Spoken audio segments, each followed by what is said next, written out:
ನಮಸ್ಕಾರ ವೀಕ್ಷಕರೇ, ಸುಪ್ರಭಾತ. ನೀವು ನೋಡ್ತಾ ಇದ್ದೀರಾ ಇದು ಧರ್ಮ ಜ್ಯೋತಿ ಕಾರ್ಯಕ್ರಮಕ್ಕೆ ತಮ್ಮೆಲ್ಲರಿಗೂ ಪ್ರೀತಿಪೂರ್ವಕ ಸ್ವಾಗತ, ಸುಸ್ವಾಗತ ಅಂತ ಇದ್ದೀನಿ. ಎಂದಿನಂತೆ ನಾನು ನಿಮ್ಮ ಮನೆ ಮಗಳು ದಿವ್ಯಾ ಆಲೂರ್. ಬನ್ನಿ ಗುರುಗಳನ್ನ ಕಾರ್ಯಕ್ರಮಕ್ಕೆ ಸ್ವಾಗತಿಸ್ಬಿಡೋಣ. ವಿಶೇಷವಾದ ದಿನವಿಂದು ಏನೆಲ್ಲ ವಿಶೇಷವಾದ ವಿಚಾರವನ್ನ ಹೊತ್ತು ತಂದಿದ್ದಾರೆ ಕೇಳಿಬಿಡೋಣ. ಎಂದಿನಂತೆ ನಮ್ಮ ಜೊತೆ ಇದ್ದಾರೆ ನಾಡಿನ ಹೆಸರಾಂತ ಜ್ಯೋತಿಷಿಗಳು, ವೇದಾಗಮ ಪಂಡಿತರಾದಂತಹ ವಾಚಸ್ಪತಿ ಗುರುಗಳು. ಗುರುಗಳೇ ನಮಸ್ಕಾರ, ಕಾರ್ಯಕ್ರಮಕ್ಕೆ ನಾಲ್ಮೆಯ ಸ್ವಾಗತ. ನಮಸ್ಕಾರ ಮತ್ತು ಧನ್ಯವಾದ. ಯಾವ ವಿಶೇಷ ವಿಚಾರ ಹೊತ್ತು ತಂದಿದ್ದೀರಾ ಅಂತ ಕೇಳೋಕ್ ಮುನ್ನ ಒಂದು ಶ್ಲೋಕದೊಂದಿಗೆ ಜೊತೆಗೆ ಪಂಚಾಂಗ ಶ್ರವಣ ಮಾಡೋಣವಾ? ಓಂ ಮೌನವ್ಯಾಖ್ಯಾ ಪ್ರಕಟಿತ ಪರಬ್ರಹ್ಮ ತತ್ವೈವಾನಂ ವರ್ಷಷ್ಠಾಂತೇವ ಸದೃಶಗಣೈರಾವೃತಂ ಬ್ರಹ್ಮನಿಷ್ಠೈಃ ಆಚಾರ್ಯೇಂದ್ರಂ ಕರಕಲಿತ ಚಿನ್ಮುದ್ರಮಾನಂದರೂಪಂ ಸ್ವಾತ್ಮಾರಾಮಂ ಮುದಿತವದನಂ ದಕ್ಷಿಣಾಮೂರ್ತಿಮೀಡೇ ನಮಃಶಾಂತಾಯ ದಿವ್ಯಾಯ ಸತ್ಯಧರ್ಮಸ್ವರೂಪಿಣೆ ಸ್ವಾನಂದಾಮೃತತೃಪ್ತಾಯ ಶ್ರೀಧರಾಯ ನಮೋ ನಮಃ. ನಮ್ಮೆಲ್ಲ ವೀಕ್ಷಕ ಬಂಧುಗಳಿಗೆ ಇವತ್ತಿನ ಧರ್ಮಜ್ಯೋತಿ ಕಾರ್ಯಕ್ರಮಕ್ಕೆ ಹಾರ್ದಿಕವಾದಂತಹ ಸ್ವಾಗತವನ್ನು ಬಯಸ್ತೇನೆ. ಹಾಗೆಯೇ ಯಾರ್ಯಾರು ಒಂದು ನವೆಂಬರ್ ತಿಂಗಳ 20ನೇ ತಾರೀಕಿನ ದಿವಸ ನಿಮ್ಮ ಹುಟ್ಟಿದ ಹಬ್ಬ ಮೊದಲಾದಂತಹ ಸಂಭ್ರಮದಲ್ಲಿದ್ದೀರಾ, ನಿಮಗೆಲ್ಲರಿಗೂ ಕೂಡ ಶುಭಾಶಯಗಳು. ಆ ಪರಮಾತ್ಮ ನಿಮ್ಮೆಲ್ಲರನ್ನು ಕೂಡ ಸುಖವಾಗಿಟ್ಟಿರಲಿ, ಶಾಂತಿ, ನೆಮ್ಮದಿ, ಸಮಾಧಾನ, ಆರೋಗ್ಯ ಭಾಗ್ಯಗಳು ಸದಾಕಾಲ ನಿಮ್ಮದಾಗಲಿ ಅಂತ ಹಾರೈಸ್ತೇನೆ. ಮೊದಲನೇದಾಗಿ ಇವತ್ತು ಪಂಚಾಂಗದ ಕಡೆ ಗಮನ ಹರಿಸೋಣ. ಇವತ್ತು ಸ್ವಸ್ತಿಶ್ರೀ ವಿಶ್ವಾವಸುನಾಮ ಸಂವತ್ಸರದ ದಕ್ಷಿಣಾಯನ ಶರದೃತು ಕಾರ್ತಿಕ ಮಾಸ ಕೃಷ್ಣ ಪಕ್ಷದ ಅಮಾವಾಸ್ಯೆಯ ದಿನ. ಇವತ್ತಿಗೆ ಕಾರ್ತಿಕ ಮಾಸ ಮುಕ್ತಾಯ ಆಯಿತು. ಅಂದರೆ ಸುಮಾರು ಮಧ್ಯಾಹ್ನ 12:20 ಕೂಡ ಇವತ್ತು ಅಮಾವಾಸ್ಯೆ ಇದೆ. ಆ ನಂತರದಲ್ಲಿ ಶುಕ್ಲ ಪಕ್ಷದ ಪಾಡ್ಯ ಅರ್ಥಾತ್ ಮಾರ್ಗಶೀರ್ಷ ಮಾಸ ಆರಂಭ ಆಗತ್ತೆ. ಮಾಸಾನಾಂ ಮಾರ್ಗಶೀರ್ಷೋಹಂ ಅಂತ ಹೇಳಿದಾನೆ ಕೃಷ್ಣ ಭಗವದ್ಗೀತೆಯಲ್ಲಿ. ಬಹಳ ಶ್ರೇಷ್ಠವಾದ ಮಾಸಗಳಲ್ಲಿ ಒಂದು ಅಂಥ ಒಂದು ಮಾರ್ಗಶಿರ ಮಾಸ ಅಂತ. ಆದರೆ ಸೂರ್ಯೋದಯಕ್ಕೆ ನಾಳೆ ಪಾಡ್ಯ ಇರೋದ್ರಿಂದ ಮಾರ್ಗಶೀರ್ಷ ಮಾಸವನ್ನು ಅಧಿಕೃತವಾಗಿ ನಾಳೆ ಆಚರಣೆ ಮಾಡಲಾಗತ್ತೆ. ಗುರುವಾರ ಅಮಾವಾಸ್ಯೆ ಇದೆ ಅಂತ ಹೇಳಿದೆ. ಗುರುವಾರ ಇವತ್ತಿರ್ತಕ್ಕಂಥದ್ದು ವಿಶಾಖ ನಕ್ಷತ್ರ ಮತ್ತು ಅನುರಾಧ ನಕ್ಷತ್ರ ದ್ವಯ. ಸುಮಾರು ಈಗ 10:10 ಅಷ್ಟೊತ್ತಿಗಾಗ್ಲೇ ಅನುರಾಧ ನಕ್ಷತ್ರಕ್ಕೆ ಚಂದ್ರನ ಪ್ರವೇಶ. ಅವನು ಈಗ ಸೂರ್ಯೋದಯ ಕಾಲಕ್ಕಾಗ್ಲೇ ವೃಶ್ಚಿಕ ರಾಶಿಗಾಗಲೇ ಬಂದಿದ್ದಾನೆ, ವಿಶಾಖ ನಕ್ಷತ್ರದಲ್ಲಿದ್ದಾನೆ. ಶೋಭನ ನಾಮಕ ಯೋಗ ಮತ್ತು ನಾಗವಾನ್ ಕರಣ ಇರ್ತಕ್ಕಂಥದ್ದು. ಅಂದರೆ ತಿಥಿ, ವಾರ, ನಕ್ಷತ್ರ, ಯೋಗ, ಕರಣ. ಅಮಾವಾಸ್ಯೆ ತಿಥಿ ಗುರುವಾರ, ಹಾಗೇನೆ ವಿಶಾಖ ಮತ್ತು ಅನುರಾಧ ನಕ್ಷತ್ರಗಳು, ಶೋಭನ ಯೋಗ ಮತ್ತು ನಾಗವಾನ್ ಕರಣ. ಇದು ಪಂಚಾಂಗವಾದರೆ ಇವತ್ತಿನ ಗ್ರಹ ಸ್ಥಿತಿಯನ್ನು ಒಂದು ಸಾರಿ ನೋಡೋಣ. ಯಾವ ಯಾವ ರಾಶಿಯಲ್ಲಿ ಯಾವ ಯಾವ ಗ್ರಹಗಳು ಅಂತ ನೋಡಿದ್ರೆ, ಮೇಷ, ವೃಷಭ, ಮಿಥುನ 3 ರಾಶಿಯಲ್ಲಿ ಯಾವುದೇ ಗ್ರಹ ಸಂಚಾರ ಇಲ್ಲ. ಕರ್ಕಾಟಕದಲ್ಲಿ ಗುರು, ಸಿಂಹದಲ್ಲಿ ಕೇತು, ಕನ್ಯಾ ರಾಶಿಯಲ್ಲಿ ಯಾವುದೇ ಗ್ರಹ ಸಂಚಾರ ಇಲ್ಲ. ತುಲಾ ರಾಶಿಯಲ್ಲಿ ಶುಕ್ರ ಇದ್ದಾನೆ. ವೃಶ್ಚಿಕ ರಾಶಿಯಲ್ಲಿ ರವಿ, ಚಂದ್ರ, ಕುಜ ಮತ್ತು ಬುಧ. ಆರಂಭದ 4 ಗ್ರಹಗಳು ರವಿ, ಚಂದ್ರ, ಕುಜ, ಬುಧ. ಸೂರ್ಯ, ಚಂದ್ರ, ಮಂಗಳ, ಬುಧ. 4 ಗ್ರಹಗಳು ಕೂಡ ವೃಶ್ಚಿಕ ರಾಶಿಯಲ್ಲಿದ್ದಾರೆ. ಧನು ರಾಶಿಯಲ್ಲಿ ಮತ್ತು ಮಕರ ರಾಶಿಯಲ್ಲಿ ಯಾವುದೇ ಗ್ರಹ ಸಂಚಾರ ಇಲ್ಲ. ಕುಂಭ ರಾಶಿಯಲ್ಲಿ ಯಥಾ ಪ್ರಕಾರ ರಾಹು ಮತ್ತು ಮೀನ ರಾಶಿಯಲ್ಲಿ ಯಥಾ ಪ್ರಕಾರ ಶನೈಶ್ಚರ ಇರತಕ್ಕಂಥದ್ದು. ಇವತ್ತಿನ ಗ್ರಹ ಸ್ಥಿತಿ. ಕಾರ್ತಿಕ ಮಾಸ ಮುಕ್ತಾಯ. ಗುರುಗಳೇ, ಬಹಳ ವಿಶೇಷವಾದ ದಿನವೆಂದು ವೀಕ್ಷಕರೇ, ಕಾರ್ತಿಕ ಮಾಸ ಮುಕ್ತಾಯವಾಗ್ತಿದೆ ಈ ದಿನ. ಹಾಗಿದ್ರೆ ದಿನ ಭವಿಷ್ಯದಂದು ನಮ್ಮೆಲ್ಲರಿಗೂ ಹೇಗಿದೆ ಈ ದಿನ ತಿಳಿಯೋಣವಾ? ಬನ್ನಿ ಪ್ರಾರಂಭಿಸೋಣ ದಿನ ಭವಿಷ್ಯ ವಿಭಾಗವನ್ನು.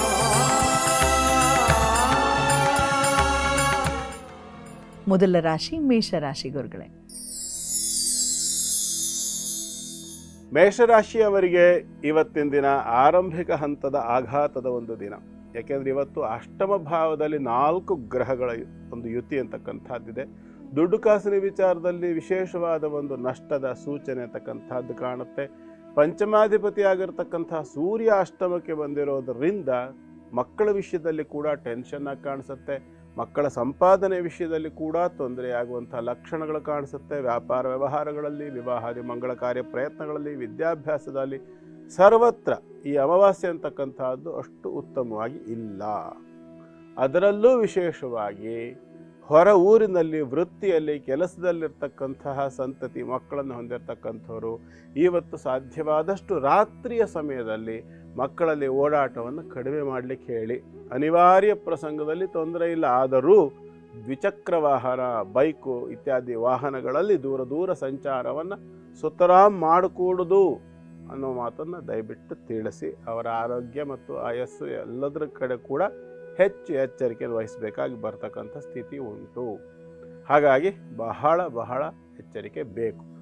ಉಳಿಕೆಯಂತೆ ಸಂರಕ್ಷಣೆಗೋಸ್ಕರವಾಗಿ ಮೃತ್ಯುಂಜಯ ರುದ್ರನ ಪ್ರಾರ್ಥನೆಯನ್ನು ಆರಾಧನೆಯನ್ನು ಮಾಡ್ಕೊಳ್ತಕ್ಕಂಥದ್ದು ಮತ್ತು ಸಾರ್ವಜನಿಕ ವಾಹನ ಪಬ್ಲಿಕ್ ಟ್ರಾನ್ಸ್ಪೋರ್ಟ್ನಲ್ಲಿ ಓಡಾಡ್ತಕ್ಕಂಥದ್ದು ಹೆಚ್ಚು ಸೂಕ್ತ. ಅನಿವಾರ್ಯದಲ್ಲಾದ್ರೂ ಕೂಡ ಆದಷ್ಟು ದ್ವಿಚಕ್ರ ವಾಹನವನ್ನು ನಿಲ್ಲಿಸ್ಕೊಳ್ಳೋದು ಒಳ್ಳೆಯದು. ಶುಭವಾಗಲಿ. ಮುಂದಿಂದು ವೃಷಭ ರಾಶಿ. ವೃಷಭ ರಾಶಿಯವರಿಗೆ ಇವತ್ತಿನ ದಿನ ಮಧ್ಯಮ ಸ್ಥಿತಿಯ ದಿನ. ವ್ಯಾಪಾರ ವ್ಯವಹಾರಗಳಲ್ಲಿ ಸ್ವಲ್ಪ ಮಟ್ಟಿನ ಲಾಭವನ್ನು ನೋಡ್ತಕ್ಕಂಥ ಒಂದು ಅವಕಾಶ ಕಾಣಿಸುತ್ತೆ. ದೊಡ್ಡ ಮಟ್ಟದ ಲಾಭ ಇಲ್ಲ. ರಾಶ್ಯಾಧಿಪತಿಯ ಸ್ಥಿತಿ ಅಂತಕ್ಕಂಥದ್ದು ಶುಭಕರವಾಗಿರೋದ್ರಿಂದ ಸ್ವಲ್ಪ ಮಟ್ಟಿಗೆ ಲಾಭವನ್ನು ನೋಡಬಹುದಾಗಿರುತ್ತೆ. ಇನ್ನು ಮಂಗಳ ಕಾರ್ಯಗಳಲ್ಲಿ ಅಷ್ಟು ವಿಶೇಷವಾಗಿರ್ತಕ್ಕಂಥ ಆಸಕ್ತಿಯ ಕೊರತೆ ಕಾಣಿಸುತ್ತೆ. ಚತುರ್ಥ ಭಾವದಲ್ಲಿ ಕೇತು ಮತ್ತು ಕರ್ಮಸ್ಥಾನದಲ್ಲಿರ್ತಕ್ಕಂಥ ರಾಹು ಉದ್ಯೋಗದಲ್ಲಿ, ಕರ್ಮದಲ್ಲಿ, ಮಾಡ್ತಕ್ಕಂಥ ಕಾರ್ಯಕ್ಷೇತ್ರಗಳಲ್ಲಿ ಆಸಕ್ತಿ ಸ್ವಲ್ಪ ಕಡಿಮೆ ಆಗ್ತಕ್ಕಂಥದ್ದು. ಇದರ ಪರಿಣಾಮವಾಗಿ ಸ್ವಲ್ಪ ಮಟ್ಟಿನ ಆರ್ಥಿಕ ನಷ್ಟವನ್ನು ಕೂಡ ನೋಡಬೇಕಾಗಿ ಬರಬಹುದು. ಹೊಸ ಇನ್ವೆಸ್ಟ್ಮೆಂಟ್ಗಳಿಗೆ ಬರ್ತಕ್ಕಂಥ ಅವಕಾಶಗಳನ್ನು ತಾತ್ಕಾಲಿಕವಾಗಿ ತಡೆ ಹಿಡ್ಕೊಳ್ಳಿ. ತತ್ಕ್ಷಣದಲ್ಲಿ ಮುಂದೆ ಹೋಗ್ತಕ್ಕಂಥದ್ದು ಅಷ್ಟು ಸೂಕ್ತವಲ್ಲ. ಕಾರಣ ಗುರು ವಕ್ರಸ್ಥಿತಿಗೆ ಹೋಗಿರ್ತಕ್ಕಂಥದ್ದು ಲಾಭವನ್ನು ಕಡಿಮೆ ಮಾಡ್ತಕ್ಕಂಥದ್ದು ಮತ್ತು ಆಕಸ್ಮಿಕವಾಗಿರ್ತಕ್ಕಂಥ ತಡೆಗಳು ಅಥವಾ ಆಕಸ್ಮಿಕವಾದಂಥ ಹಿನ್ನಡೆಗಳೆಲ್ಲವೂ ಕೂಡ ಊಹಿಸಲಿಕ್ಕೆ ಸಾಧ್ಯ ಉಂಟು. ಶನೈಶ್ವರನ ದೃಷ್ಟಿ ಕೂಡ ರಾಶಿಗಿದೆ. ಆಂಜನೇಯನ ಉಪಾಸನೆಯನ್ನು ಮಾಡಿಕೊಳ್ಳಿ. ಶುಭವಾಗಲಿ. ಮುಂದಿಂದು ಮಿಥುನ ರಾಶಿ. ಮಿಥುನ ರಾಶಿಯವರಿಗೆ ಇವತ್ತಿನ ದಿನ ತಕ್ಕ ಮಟ್ಟಿಗೆ ಉತ್ತಮವಾಗಿರ್ತಕ್ಕಂಥ ದಿನ. ಪರಮ ಮಿತ್ರನಾಗಿರ್ತಕ್ಕಂತಹ ಗ್ರಹ ರವಿ ಅಲ್ಲಿಗೆ ಪ್ರವೇಶ ಆಗಿದೆ. ಹಾಗಾಗಿ ವ್ಯಾಪಾರ ವ್ಯವಹಾರಗಳಲ್ಲಿ, ಮಾನಸಿಕವಾಗಿರ್ತಕ್ಕಂಥ ಸ್ಥಿತಿಗತಿಗಳಲ್ಲಿ, ಕೌಟುಂಬಿಕ ಸ್ಥಿತಿಯಲ್ಲಿ, ಭೂಮಿ, ಕೃಷಿ, ವಾಣಿಜ್ಯ ಇತ್ಯಾದಿ ಎಲ್ಲ ವಿಭಾಗಗಳಲ್ಲಿ ಸಾಕಷ್ಟು ಉತ್ತಮವಾದಂಥ ಫಲವನ್ನು ನಿರೀಕ್ಷೆ ಮಾಡಬಹುದಾಗಿರುತ್ತೆ. ಭಾಗ್ಯಸ್ಥಾನದಲ್ಲಿರ್ತಕ್ಕಂಥ ರಾಹು ಆಗಿರೋದ್ರಿಂದ ತಂದೆಯ ಆರೋಗ್ಯದ ಕಡೆಗೆ ಸ್ವಲ್ಪ ಗಮನ ಕೊಡಬೇಕಾಗಿ ಬರಬಹುದು. ದೊಡ್ಡ ಮಟ್ಟದ ಸಮಸ್ಯೆಗಳೇನು ಇಲ್ಲ, ಚಿಂತೆ ಮಾಡೋದು ಬೇಡ. ಸ್ವಲ್ಪ ಗೋಪೂಜೆಯನ್ನು ಕೂಡ ಜೊತೆಯಲ್ಲಿ ಮಾಡಿಕೊಳ್ಳೋದು ಒಳ್ಳೆಯದು. ಇವತ್ತು ಅಮಾವಾಸ್ಯೆ ಇರೋದರಿಂದ ಸಾಧ್ಯವಾದಲ್ಲಿ ಸ್ವಲ್ಪ ಅಕ್ಕಿಯನ್ನು ಪಕ್ಷಿಗಳಿಗೆ ತಿನ್ನಲಿಕ್ಕೆ ಹಾಕ್ತಕ್ಕಂಥದ್ದು ಅಥವಾ ಹೆಸರು ಕಾಳನ್ನು ಪಕ್ಷಿಗಳಿಗೆ ತಿನ್ನಲಿಕ್ಕೆ ಹಾಕ್ತಕ್ಕಂಥದ್ದು ಸ್ವಲ್ಪ ಮಟ್ಟಿನ ಲಾಭಾಂಶವನ್ನು ಕೂಡ ಕೊಡ್ತದೆ. ಜೊತೆಯಲ್ಲಿ ಬರ್ತಕ್ಕಂತಹ ಸಣ್ಣ ಪುಟ್ಟ ಅಡಚಣೆಗಳಿದ್ದರೆ ಅಥವಾ ಆರೋಗ್ಯ ಸಮಸ್ಯೆಗಳೇನಾದರೂ ಇದ್ದ ಪಕ್ಷದಲ್ಲಿ ಪರಿಹಾರವಾಗಿ ಆರೋಗ್ಯ ಸಿದ್ಧಿ ಆಗ್ತಕ್ಕಂಥ ಅವಕಾಶ ಆಗುತ್ತೆ. ಪ್ರಯತ್ನ ಮಾಡಿ. ಶುಭವಾಗಲಿ. ಮುಂದಿಂದು ಕರ್ಕಾಟಕ ರಾಶಿ. ಕರ್ಕಾಟಕ ರಾಶಿಯವರಿಗೆ ಇವತ್ತಿನ ದಿನ ತಕ್ಕ ಮಟ್ಟಿಗೆ ಉತ್ತಮವಾಗಿರ್ತಕ್ಕಂಥದ್ದು. ನಿಮ್ಮ ರಾಶ್ಯಾಧಿಪತಿ ಪಂಚಮದಲ್ಲಿದ್ದಾನೆ. ಅಮಾವಾಸ್ಯೆ ಪೂರ್ಣಾಸ್ಥ ಸ್ಥಿತಿಯಲ್ಲಿರ್ತಕ್ಕಂಥದ್ದು. ಪಂಚಮದಲ್ಲಿ ಪೂರ್ಣಾಸ್ಥ ಸ್ಥಿತಿ ಅಂತಂದರೆ ಪುಣ್ಯತಮವಾಗಿರ್ತಕ್ಕಂಥ ಕಾರ್ಯಗಳಲ್ಲಿ ನಿರಾಸಕ್ತಿ ಅಂತ ಅರ್ಥ. ಜೊತೆಯಲ್ಲಿ ಅದು ಪೂರ್ವ ಪುಣ್ಯ ಸ್ಥಾನ. ಪಂಚಮಂ ತನಯೋ ಮಂತ್ರಿ ಹ್ಯಾತ್ಮಾಚ ಸುತ ಉಚ್ಯತೆ ಅಂತ ಹೇಳುತ್ತೆ. ಅಂದರೆ ಮಕ್ಕಳಿಗೆ ಸಂಬಂಧಪಟ್ಟಿರ್ತಕ್ಕಂಥ ಒಂದು ಕ್ಷೇತ್ರ ಅದು. ಹಾಗಾಗಿ ಪುಣ್ಯ ಕಾರ್ಯಗಳು, ದೈವ ಬಲ ಇತ್ಯಾದಿಗಳಿಗೆ ಸಂಬಂಧಪಟ್ಟು ಆಸಕ್ತಿ ಕಡಿಮೆ ಆಗ್ತಕ್ಕಂಥದ್ದು. ಮಕ್ಕಳಿಗೆ ಕೂಡ ಅಲ್ಲಿಂದ ಪಂಚಮದಲ್ಲಿ ಶನಿ ಇರೋದರಿಂದ ವಿದ್ಯಾಭ್ಯಾಸದಲ್ಲಿ ನಿರಾಸಕ್ತಿ ಬರ್ತಕ್ಕಂಥದ್ದು. ಒಂದು ಥರ ಮನೆಯ ಒಳಗಡೆ ಈ ಕೋಲ್ಡ್ ವಾರ್ ಅಂತ ಹೇಳ್ತಾರಲ್ಲ, ಆ ಥರದ ವಾತಾವರಣ. 16-18 ವರ್ಷ ದಾಟಿರ್ತಕ್ಕಂಥ ಹೆಣ್ಣು ಮಕ್ಕಳು ಇರ್ತಕ್ಕಂಥವ್ರಿಗೆ ಕೂಡ ಮನೆಯಲ್ಲಿ ಸ್ವಲ್ಪ ಹೆಚ್ಚು ಕಿರಿಕಿರಿ ಇತ್ಯಾದಿಗಳು ಕಾಣಿಸಬಹುದಾಗಿರುತ್ತೆ. ಅದರಲ್ಲೂ ವಿಶೇಷವಾಗಿ ಆಶ್ಲೇಷ ನಕ್ಷತ್ರ ಕರ್ಕಾಟಕ ರಾಶಿಯವರಿಗೆ ಅವರ ಮಕ್ಕಳ ವಿಷಯವಾಗಿ ಸ್ವಲ್ಪ ಟೆನ್ಷನ್ ಕೂಡ ಆಗುವಂಥ ಸಾಧ್ಯತೆಗಳು ಉಂಟು.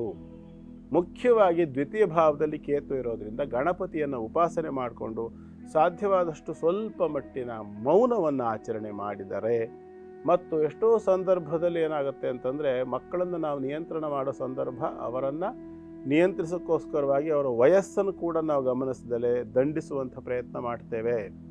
ಶಾಸ್ತ್ರ ಏನು ಹೇಳ್ತದೆ? ಆಚಾರ ವಿಚಾರ ವಿಭಾಗದಲ್ಲಿ ಇವತ್ತು ಆ ವಿಚಾರ ತಗೊಳ್ತೀನಿ, ಯೋಚನೆ ಮಾಡಬೇಡಿ. ಆದರೆ ತುಂಬ ಎಚ್ಚರಿಕೆ ಬೇಕು ಮಕ್ಕಳ ಹತ್ರ ಮಾತಾಡುವಾಗ, ಶಾಸ್ತ್ರಕಾರರು ಹೇಳ್ತಾರೆ. ಹಾಗಾಗಿ ಸ್ವಲ್ಪ ಮಟ್ಟಿನ ಹುಷಾರಾಗಿ ಎಚ್ಚರಿಕೆಯಿಂದ ಇದ್ಕೊಂಡು ಮತ್ತು ಪಂಚಮ ಭಾವದಲ್ಲಿರ್ತಕ್ಕಂಥ ರವಿ, ಚಂದ್ರ ಮತ್ತು ಮಂಗಳ, ಬುಧ ಈ 4 ಗ್ರಹ ಯುತಿಗೋಸ್ಕರವಾಗಿ ನಾರಾಯಣನನ್ನು ವಿರಾಟ ಪುರುಷ ಅಂತ ಹೇಳ್ತಾರೆ. ನಾರಾಯಣ ಅಂಥೇಳಿ ನಾವು ವಿಷ್ಣು, ಹರಿ, ಕೃಷ್ಣ ಎಲ್ಲ ಹೇಳ್ತೇವಲ್ಲ, ಇದಲ್ಲ. ಅವನ ಒಂದು ಉತ್ಕೃಷ್ಟ ರೂಪ, ಅದನ್ನು ವಿರಾಟ್ ಅಂತ ಹೇಳ್ತಾರೆ, ಅದನ್ನು ನಾರಾಯಣ ಅಂತ ಕೂಡ ಹೇಳ್ತಾರೆ. ಆ ಥರದ ಚಿತ್ರಗಳು ಬಹಳ ಅಪರೂಪ. ಹಾಗಾಗಿ ಅವನು ದಶಭುಜ, 10 ಭುಜವನ್ನು ಹೊಂದಿರತಕ್ಕಂಥವನು. ದರಾರಿ ಚರ್ಮಾಸಿ ಗದೇಶು ಚಾಪ್ ಪಾಶಾಂದಧಾನೋಷ್ಟ ಗುಣೋಷ್ಟು ಬಾಹು ಅಂತೇಳಿ 8 ಆಯುಧಗಳನ್ನು ಹಿಡಿದು ಒಂದು ಕೈಯಲ್ಲಿ ಕಮಲ, ಮತ್ತೊಂದು ಕೈಯಲ್ಲಿ ಅಭಯ ಹಸ್ತ ಇರತಕ್ಕಂಥದ್ದು ದಶಭುಜ ಅಂತ ಹೇಳ್ತಾರೆ ನಾರಾಯಣ. ನಾರಾಯಣ ಅನ್ನೋನನ್ನು ಸ್ಮರಣೆ ಮಾಡ್ಕೊಳ್ಳಿ ಸಾಕು. ಆ ದಶಭುಜಗಳೆಲ್ಲ ಗಮನ ಬರಬೇಕು ಅಂತಿಲ್ಲ. ನಾರಾಯಣನ ಸ್ಮರಣೆ ಮಾಡ್ಕೊಳ್ಳಿ. ಶುಭವಾಗಿ. ಗುರುಗಳ ಇಂದಿನ ಕ್ಷೇತ್ರ ಮಹಿಮೆಯಲ್ಲಿ ಯಾವ ಒಂದು ಸನ್ನಿಧಾನದ ಬಗ್ಗೆ ತಿಳಿಸ್ತಾ ಇದ್ದೀರಾ ವಿಶೇಷವಾಗಿ? ಇವತ್ತು ಗುರುವಾರ. ನಾವೇನ್ ಮಾಡ್ತೇವೆ, ಪ್ರತಿ ಗುರುವಾರ ಯಾವುದಾದ್ರೂ ಒಂದು ಗುರು ಸಮಾನರಾಗಿರ್ತಕ್ಕಂಥ ಮಹಾತ್ಮರ ಸನ್ನಿಧಾನದ ಕಡೆ ಗಮನ ಹರಿಸ್ತೇವಲ್ವಾ ಹೆಚ್ಚಾಗಿ. ಹಾಗಾಗಿ ಇವತ್ತು ಒಂದು ಹಿಂಟ್ ಕೊಡ್ತೇನೆ. ನಾವೆಲ್ಲರೂ ಕೂಡ ಭಜನೆಗಳನ್ನ, ದಾಸ ಸಾಹಿತ್ಯಗಳನ್ನ, ಶರಣರ ವಚನಗಳನ್ನ ಕೇಳಿದ್ದೇವೆ. ಹಿಂದಿನ ವಾರ ನಾವು ಶಿಶುನಾಳ ಶರೀಫರ ಬಗ್ಗೆ ಕೂಡ ನೋಡಿದ್ವಿ. ಹೌದು. ಈ ಸಾರಿ ಕೂಡ ಅಂಥದ್ದೇ ಒಬ್ಬರು ದಾಸ ಶ್ರೇಷ್ಠರ ಕಡೆ ಗಮನ ಹರಿಸೋಣ. ಅನೇಕರಿಗೆ ಗೊತ್ತಿಲ್ಲದ, ಅನೇಕರಿಗೆ ಕೆಲವು ಮಾತ್ರ ಗೊತ್ತಿರುವಂತ ಒಂದು ವಿಶೇಷವಾಗಿರ್ತಕ್ಕಂಥ ಒಬ್ಬ ವ್ಯಕ್ತಿ. ಅವರ ಹೆಸರು ಮಹಿಪತಿ ದಾಸರು ಅಂತ. ಮಹಿಪತಿ ದಾಸರು ಕೇಳಿರುವಂತ ಸಾಧ್ಯತೆ ಕೂಡ ಕಡಿಮೆ. ಹೌದು. ಇವ್ರದ್ದು ಒಂದು ಬಹಳ ಅದ್ಭುತವಾದ ಹಾಡಿದೆ. ಆ ಹಾಡು ಖಂಡಿತ ನೀವು ಕೂಡ ಕೇಳಿರ್ತೀರಿ. ಭೀಮಸೇನ್ ಜೋಶಿ ಅವರು ಹಾಡಿರೋದು. ಎನ್ನ ಪಾಲಿಸೋ ಕರುಣಾಕರ ಪನ್ನಗ ಶಯನ ಗದಾಧರ ಅನ್ನೋ ಹಾಡಿದೆ. ಇವತ್ತೆಲ್ಲ ಎನ್ನ ಪಾಲಿಸೋ ಕರುಣಾಕರ, ತುಂಬಾ ಅದ್ಭುತವಾದಂತಹ ಒಂದು ಹಾಡಿದೆ. ಈ ಮಹಿಪತಿ ದಾಸರು ಅವರ ತಂದೆ ತಾಯಿಗಳ ಮಕ್ಕಳು ಇತ್ಯಾದಿಗಳಾಗಿ ಹುಟ್ಟು ಬಂದಿದ್ದೆಲ್ಲ ಬಿಟ್ಬಿಡೋಣ. ಅವರ ವೃತ್ತಿ ಜೀವನ ಮತ್ತು ಆ ನಂತರದಲ್ಲಿ ಆಗಿರ್ತಕ್ಕಂಥ ಅವರ ಜೀವನದಲ್ಲಾದಂತಹ ಬದಲಾವಣೆಗಳು, ಅದರಿಂದಾಗಿ ಅವರು ಮಾಡಿದಂತಹ ಸಾಧನೆಗಳು ಇತ್ಯಾದಿಗಳ ಬಗ್ಗೆ ಗಮನ ಕೊಡೋಣ ನಾವು. ಇವತ್ತಿನ ಬೈಲಹೊಂಗಲ ಸಮೀಪ ಅಲ್ಲಿ ಆ ಭಾಗದಲ್ಲಿ ಅವರ ಜನನ ಆಗಿದ್ದು. ಬೆಳಗಾಂ ಜಿಲ್ಲೆ ಅಂತ ಇಟ್ಕೊಂಡ್ರೆ ಕಾಖಂಡಕಿ ಅಂತ ಒಂದು ಊರಿದೆ, ನಮ್ಮಲ್ಲಿ ಅನೇಕರಿಗೆ ಗೊತ್ತು ಕೂಡ. ಆ ಕಾಖಂಡಕಿಯಲ್ಲಿ ಈ ಮಹಿಪತಿ ದಾಸರ ಒಂದು ಸಮಾಧಿ ಅಂತಕ್ಕಂಥದ್ದಿದೆ. ಬಹಳ ವಿಶೇಷವಾಗಿರತಕ್ಕಂಥ ಒಂದು ವ್ಯಕ್ತಿತ್ವದವರು. ಚಿಕ್ಕ ವಯಸ್ಸಿನಲ್ಲೇ ಅವರಿಗೆ ಒಳ್ಳೆ ರೀತಿಯಲ್ಲಿ ವಿದ್ಯಾಭ್ಯಾಸ ಆಯಿತು. ತುಂಬಾ ಚೆನ್ನಾಗಿ ವಿದ್ಯಾವಂತರಾಗಿದ್ರು. ಕುಲಕರ್ಣಿಕೆ ವೃತ್ತಿಯನ್ನು ಮಾಡ್ತಾ ಇದ್ರು. ಕುಲಕರ್ಣಿಕೆ ವೃತ್ತಿಯಲ್ಲಿ ಒಳ್ಳೆ ಹೆಸರಿತ್ತು ಅವರಿಗೆ. ತುಂಬಾ ವಿದ್ಯಾವಂತರಾಗಿದ್ರು, ಬಹಳ ಬುದ್ಧಿವಂತರಾಗಿದ್ರು. ಕರ್ಣಿಕರು ಅಂತ ಆಗ್ತಾರೆ ಆರಂಭದಲ್ಲಿ. ಕರ್ಣಿಕರ ನಂತರದಲ್ಲಿ ಕುಲಕರ್ಣಿಕೆ ಬರುತ್ತೆ. ಕುಲಕರ್ಣಿಕೆ ನಂತರದಲ್ಲಿ ಏನಾಯ್ತು ಅಂತಂದ್ರೆ, ಸಾಮಾನ್ಯ ಜನರಿಗೆ ಬಹುಶಃ ಕುಲಕರ್ಣಿಕೆ ಅಂದ್ರೆ ಅರ್ಥ ಆಗ್ಲಿಕ್ಕೆ ಕ್ಲರ್ಕ್, ಆಸ್ ಇಟ್ ಈಸ್ ಅದನ್ನ ಇಂಗ್ಲಿಷ್ ಟ್ರಾನ್ಸ್ಲೇಟ್ ಮಾಡೋ ಕ್ಲರ್ಕ್. ಕ್ಲರ್ಕ್ ಕೆಲಸ ಅಂದ್ರೆ ಒಂದು ಕಚೇರಿಯಲ್ಲಿ, ಆಫೀಸ್ನಲ್ಲಿ ಯಾವ ರೀತಿ ಗುಮಾಸ್ತರ ಕೆಲಸ ಇರುತ್ತಲ್ಲ, ಲೆಕ್ಕಾಚಾರ ನೋಡ್ಕೊಳ್ಳೋದು, ಹಾಗೆ ಆ ಒಂದು ಲೆಕ್ಕಾಚಾರಿಕೆಯನ್ನು ನೋಡ್ಕೊಳ್ತಾ ಇದ್ದಂತಹ ಸಂದರ್ಭ ಬಿಜಾಪುರದಲ್ಲಿರ್ತಕ್ಕಂತಹ ಬಹಮನಿ ಸುಲ್ತಾನರ ಒಬ್ಬ ಸೇನಾಪತಿ ಇರ್ತಾನೆ, ಶಾಹಿಸ್ತಾ ಖಾನ್ ಅಂತ. ಆ ಶಾಹಿಸ್ತಾ ಖಾನನ ಒಂದು ಲೆಕ್ಕಾಚಾರದಲ್ಲಿ ಚೌಪಟ್ಟಾಗ್ಬಿಟ್ಟಿರುತ್ತೆ. ಅವನಿಗೆ ಏನ್ ಮಾಡಿದ್ರು, ಎಲ್ಲಾ ಕಷ್ಟಪಟ್ಟರು ಕೂಡ ಲೆಕ್ಕಾಚಾರ ಸರಿ ಬರ್ತಾ ಇರೋದಿಲ್ಲ.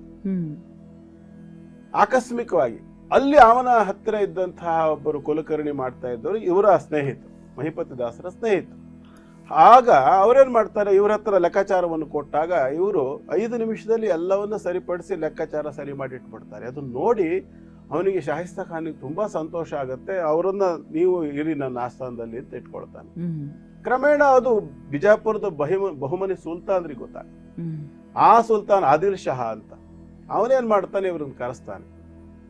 ಆದಿಲ್ ಶಹ ಕರೆಸಿ ಅವ್ರ ಹತ್ರ ಮಾತಾಡಿ ಎಲ್ಲ ಆದ ನಂತರದಲ್ಲಿ ನೀವು ನನಗೆ ಮಂತ್ರಿ ಆಗಿರಿ ಅಂತ ಹೇಳಿ, ದಿವಾನ್ರಾಗಿರಿ ಅಂತ ಹೇಳಿ ಆದಿಲ್ ಶಾಹನ ದರ್ಬಾರಿನಲ್ಲಿ ದಿವಾನ್ರ ಆಗ್ತಾರೆ ಇವರು. ಆ ನಂತರದಲ್ಲಿ ಸುಮಾರು ಒಂದು 35-40 ವರ್ಷ ಆಸ್ಪಾಸು, ಮದುವೆ ಮಕ್ಕಳು ಎಲ್ಲ ಆಗಿದೆ. ಆ ಸಂದರ್ಭದಲ್ಲಿ ದಿವಾನ್ ಶಾಹಿಯಾಗಿದ್ದಾಗ ಇವರನ್ನ ಪ್ರತಿದಿನ ಮನೆಯಿಂದ ಕರ್ಕೊಂಡು ಬರೋದಕ್ಕೆ ಮೇನೆ. ಒಂದು ದಿನ ಏನಾಗುತ್ತೆ, ಮೇನೆಯಲ್ಲಿ ಬರ್ತಾ ಇರೋ ಸಂದರ್ಭದಲ್ಲಿ ಆ ಕೋಟೆ ಹೊರಗಡೆ ಕೊತ್ತಳ ಅಂತ ಇರುತ್ತೆ, ಸುತ್ತಲೂ ಪ್ರಪಾತದ ಗುಂಡಿಯನ್ನು ತೆಗೆದು ಒಂದು ತೋಡಿರ್ತಾರೆ, ಹಳ್ಳದ ಥರದಲ್ಲಿ ತೋಡಿ ಅದರಲ್ಲಿ ನೀರನ್ನು ತುಂಬಿ ಮೊಸಳೆ ಇತ್ಯಾದಿಗಳನ್ನೆಲ್ಲ ಅದರಲ್ಲಿ ಬಿಟ್ಟು ಉದ್ದುದ್ದವಾದಂಥ ಈಟಿಗಳನ್ನ ನೆಲದೊಳಗಡೆ ಹುಗಿದು ಅದ್ರ ಮೇಲೆ ನೀರು ತುಂಬಿರ್ತಾರೆ. ಕಾರಣ ಏನಪ್ಪಾ ಅಂದ್ರೆ, ಶತ್ರುಗಳೇನಾದ್ರೂ ಬಂದ್ರೆ ಬಿದ್ರೆ ಅಷ್ಟೇ, ನೀರಲ್ಲಿ ಇಳಿದು ಹೋಗೋಣ ಅಂತ ಬಂದ್ರೆ ಮೊಸಳೆಗಳು, ಹಾರ್ಕೊಂಡು ಹೋಗೋಣ ಅಂತ ವ್ಯತ್ಯಾಸ ಆದ್ರೆ ಈಟಿ ಚುಚ್ಚಬೇಕು. ಈ ರೀತಿಯಾದ ಒಂದು ವ್ಯವಸ್ಥೆ ಇದೆ. ಅದಕ್ಕೆ ಸುತ್ತ ಕಟ್ಟೆ ಕಟ್ಟಿರ್ತಾರೆ. ಆ ಕಟ್ಟೆ ಮೇಲೆ 2 ಜನ ಕೂತಿರ್ತಾರೆ. ಇವರು ಮೇಲೆಯಿಂದ ಬರಬೇಕಿದ್ರೆ ಅವ್ರು ಯಾರು ಅಂತಂದ್ರೆ, ಆ ಪ್ರಾಂತ್ಯದಲ್ಲಿದ್ದಂತ ಬಹಳ ದೊಡ್ಡ ಸಾಧಕು, ಅಣ್ಣ ತಂಗಿ.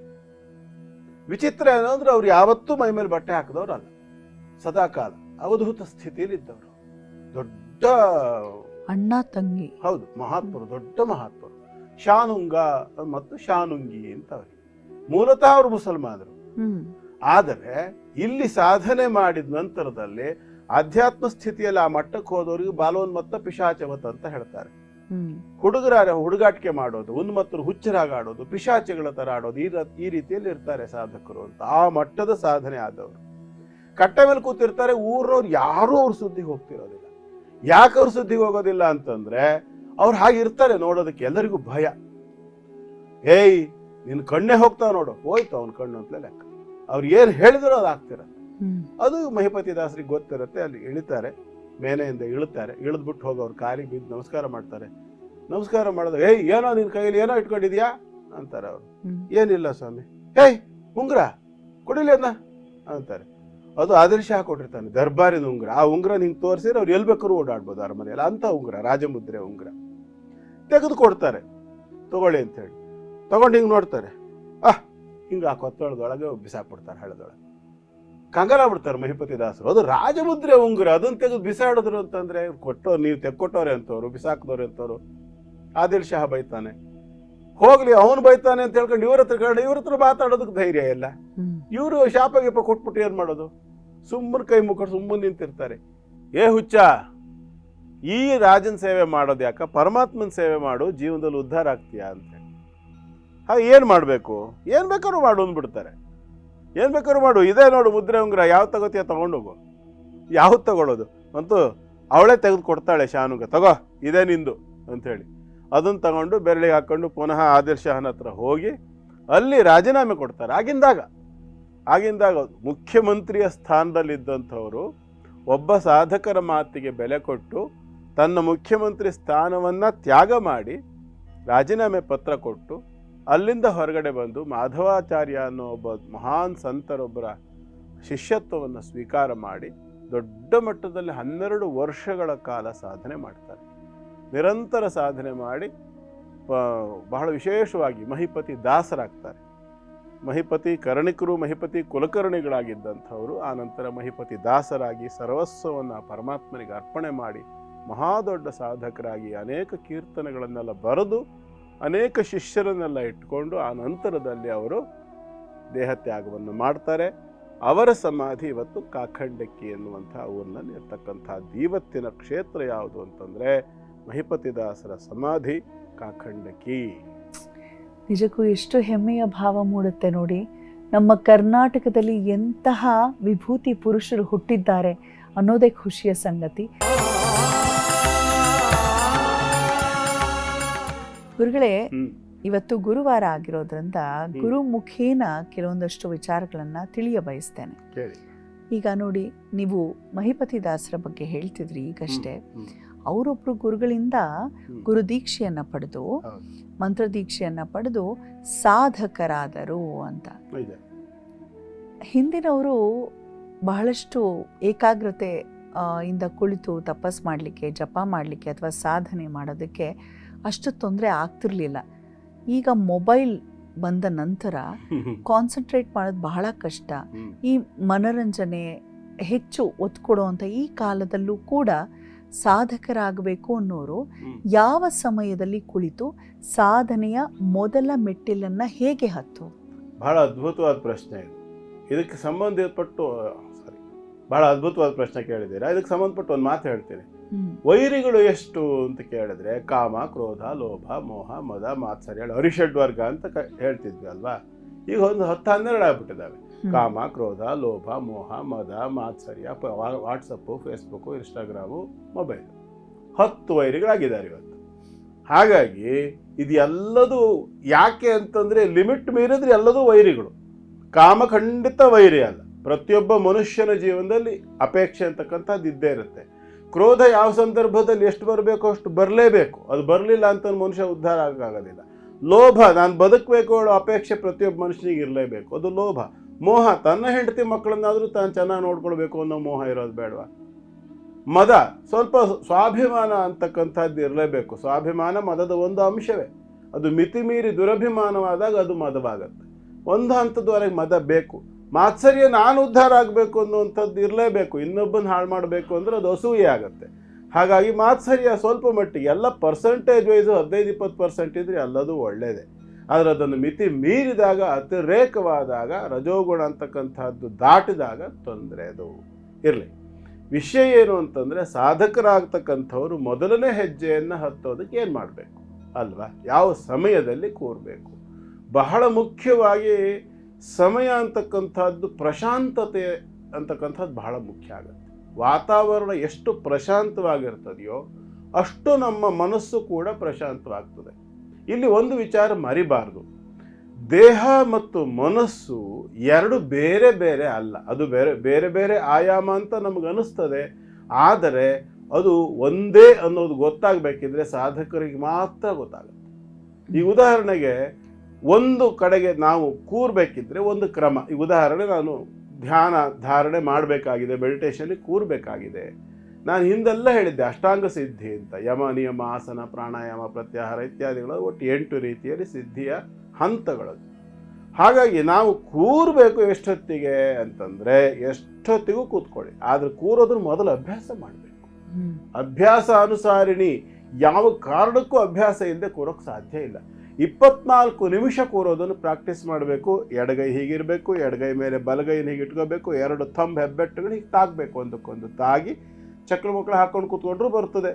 ಹೀಗೆ ಹೊಟ್ಟೆ ಮೇಲ್ಭಾಗದಲ್ಲಿ ನಾಭಿಗೆ ಬೆರಳು, ಕಿರು ಬೆರಳು ಎರಡೂ ಕೂಡ ನಾಭಿಗೆ ತಾಗುವ ರೀತಿಯಲ್ಲಿ ಹೀಗೆ ಇಟ್ಟುಕೊಂಡು ಹೀಗೆ ಕೂರೋದನ್ನು ಅಭ್ಯಾಸ ಮಾಡಬೇಕು. ಮೊದಲು ಕನಿಷ್ಠ 24 ನಿಮಿಷ ಹೇಗೆ ಅಭ್ಯಾಸ ಮಾಡಬೇಕು ಅಂತಂದರೆ, ಶರೀರದ ಕಾಲು ಬೆರಳಿನಿಂದ ಹಿಡಿದು ತಲೆಯವರೆಗೆ ಯಾವುದೇ ಭಾಗವನ್ನು ನಾವು ಮನಸ್ಸಿಟ್ಟು ಅಲುಗಾಡಿಸ್ಬಾರ್ದು, ಶೇಕ್ ಆಗಬಾರ್ದು ಯಾವುದೇ ಭಾಗ.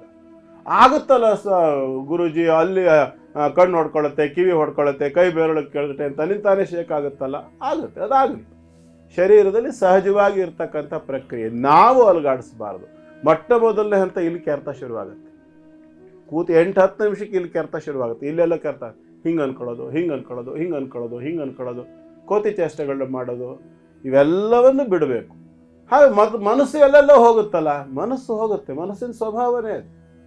ಎಂದೂ ಕೂಡ ಏಕಾಗ್ರತೆ, ಕಾನ್ಸಂಟ್ರೇಷನ್ ಒಂದೇ ದಿನಕ್ಕೆ ಬರಲ್ಲ.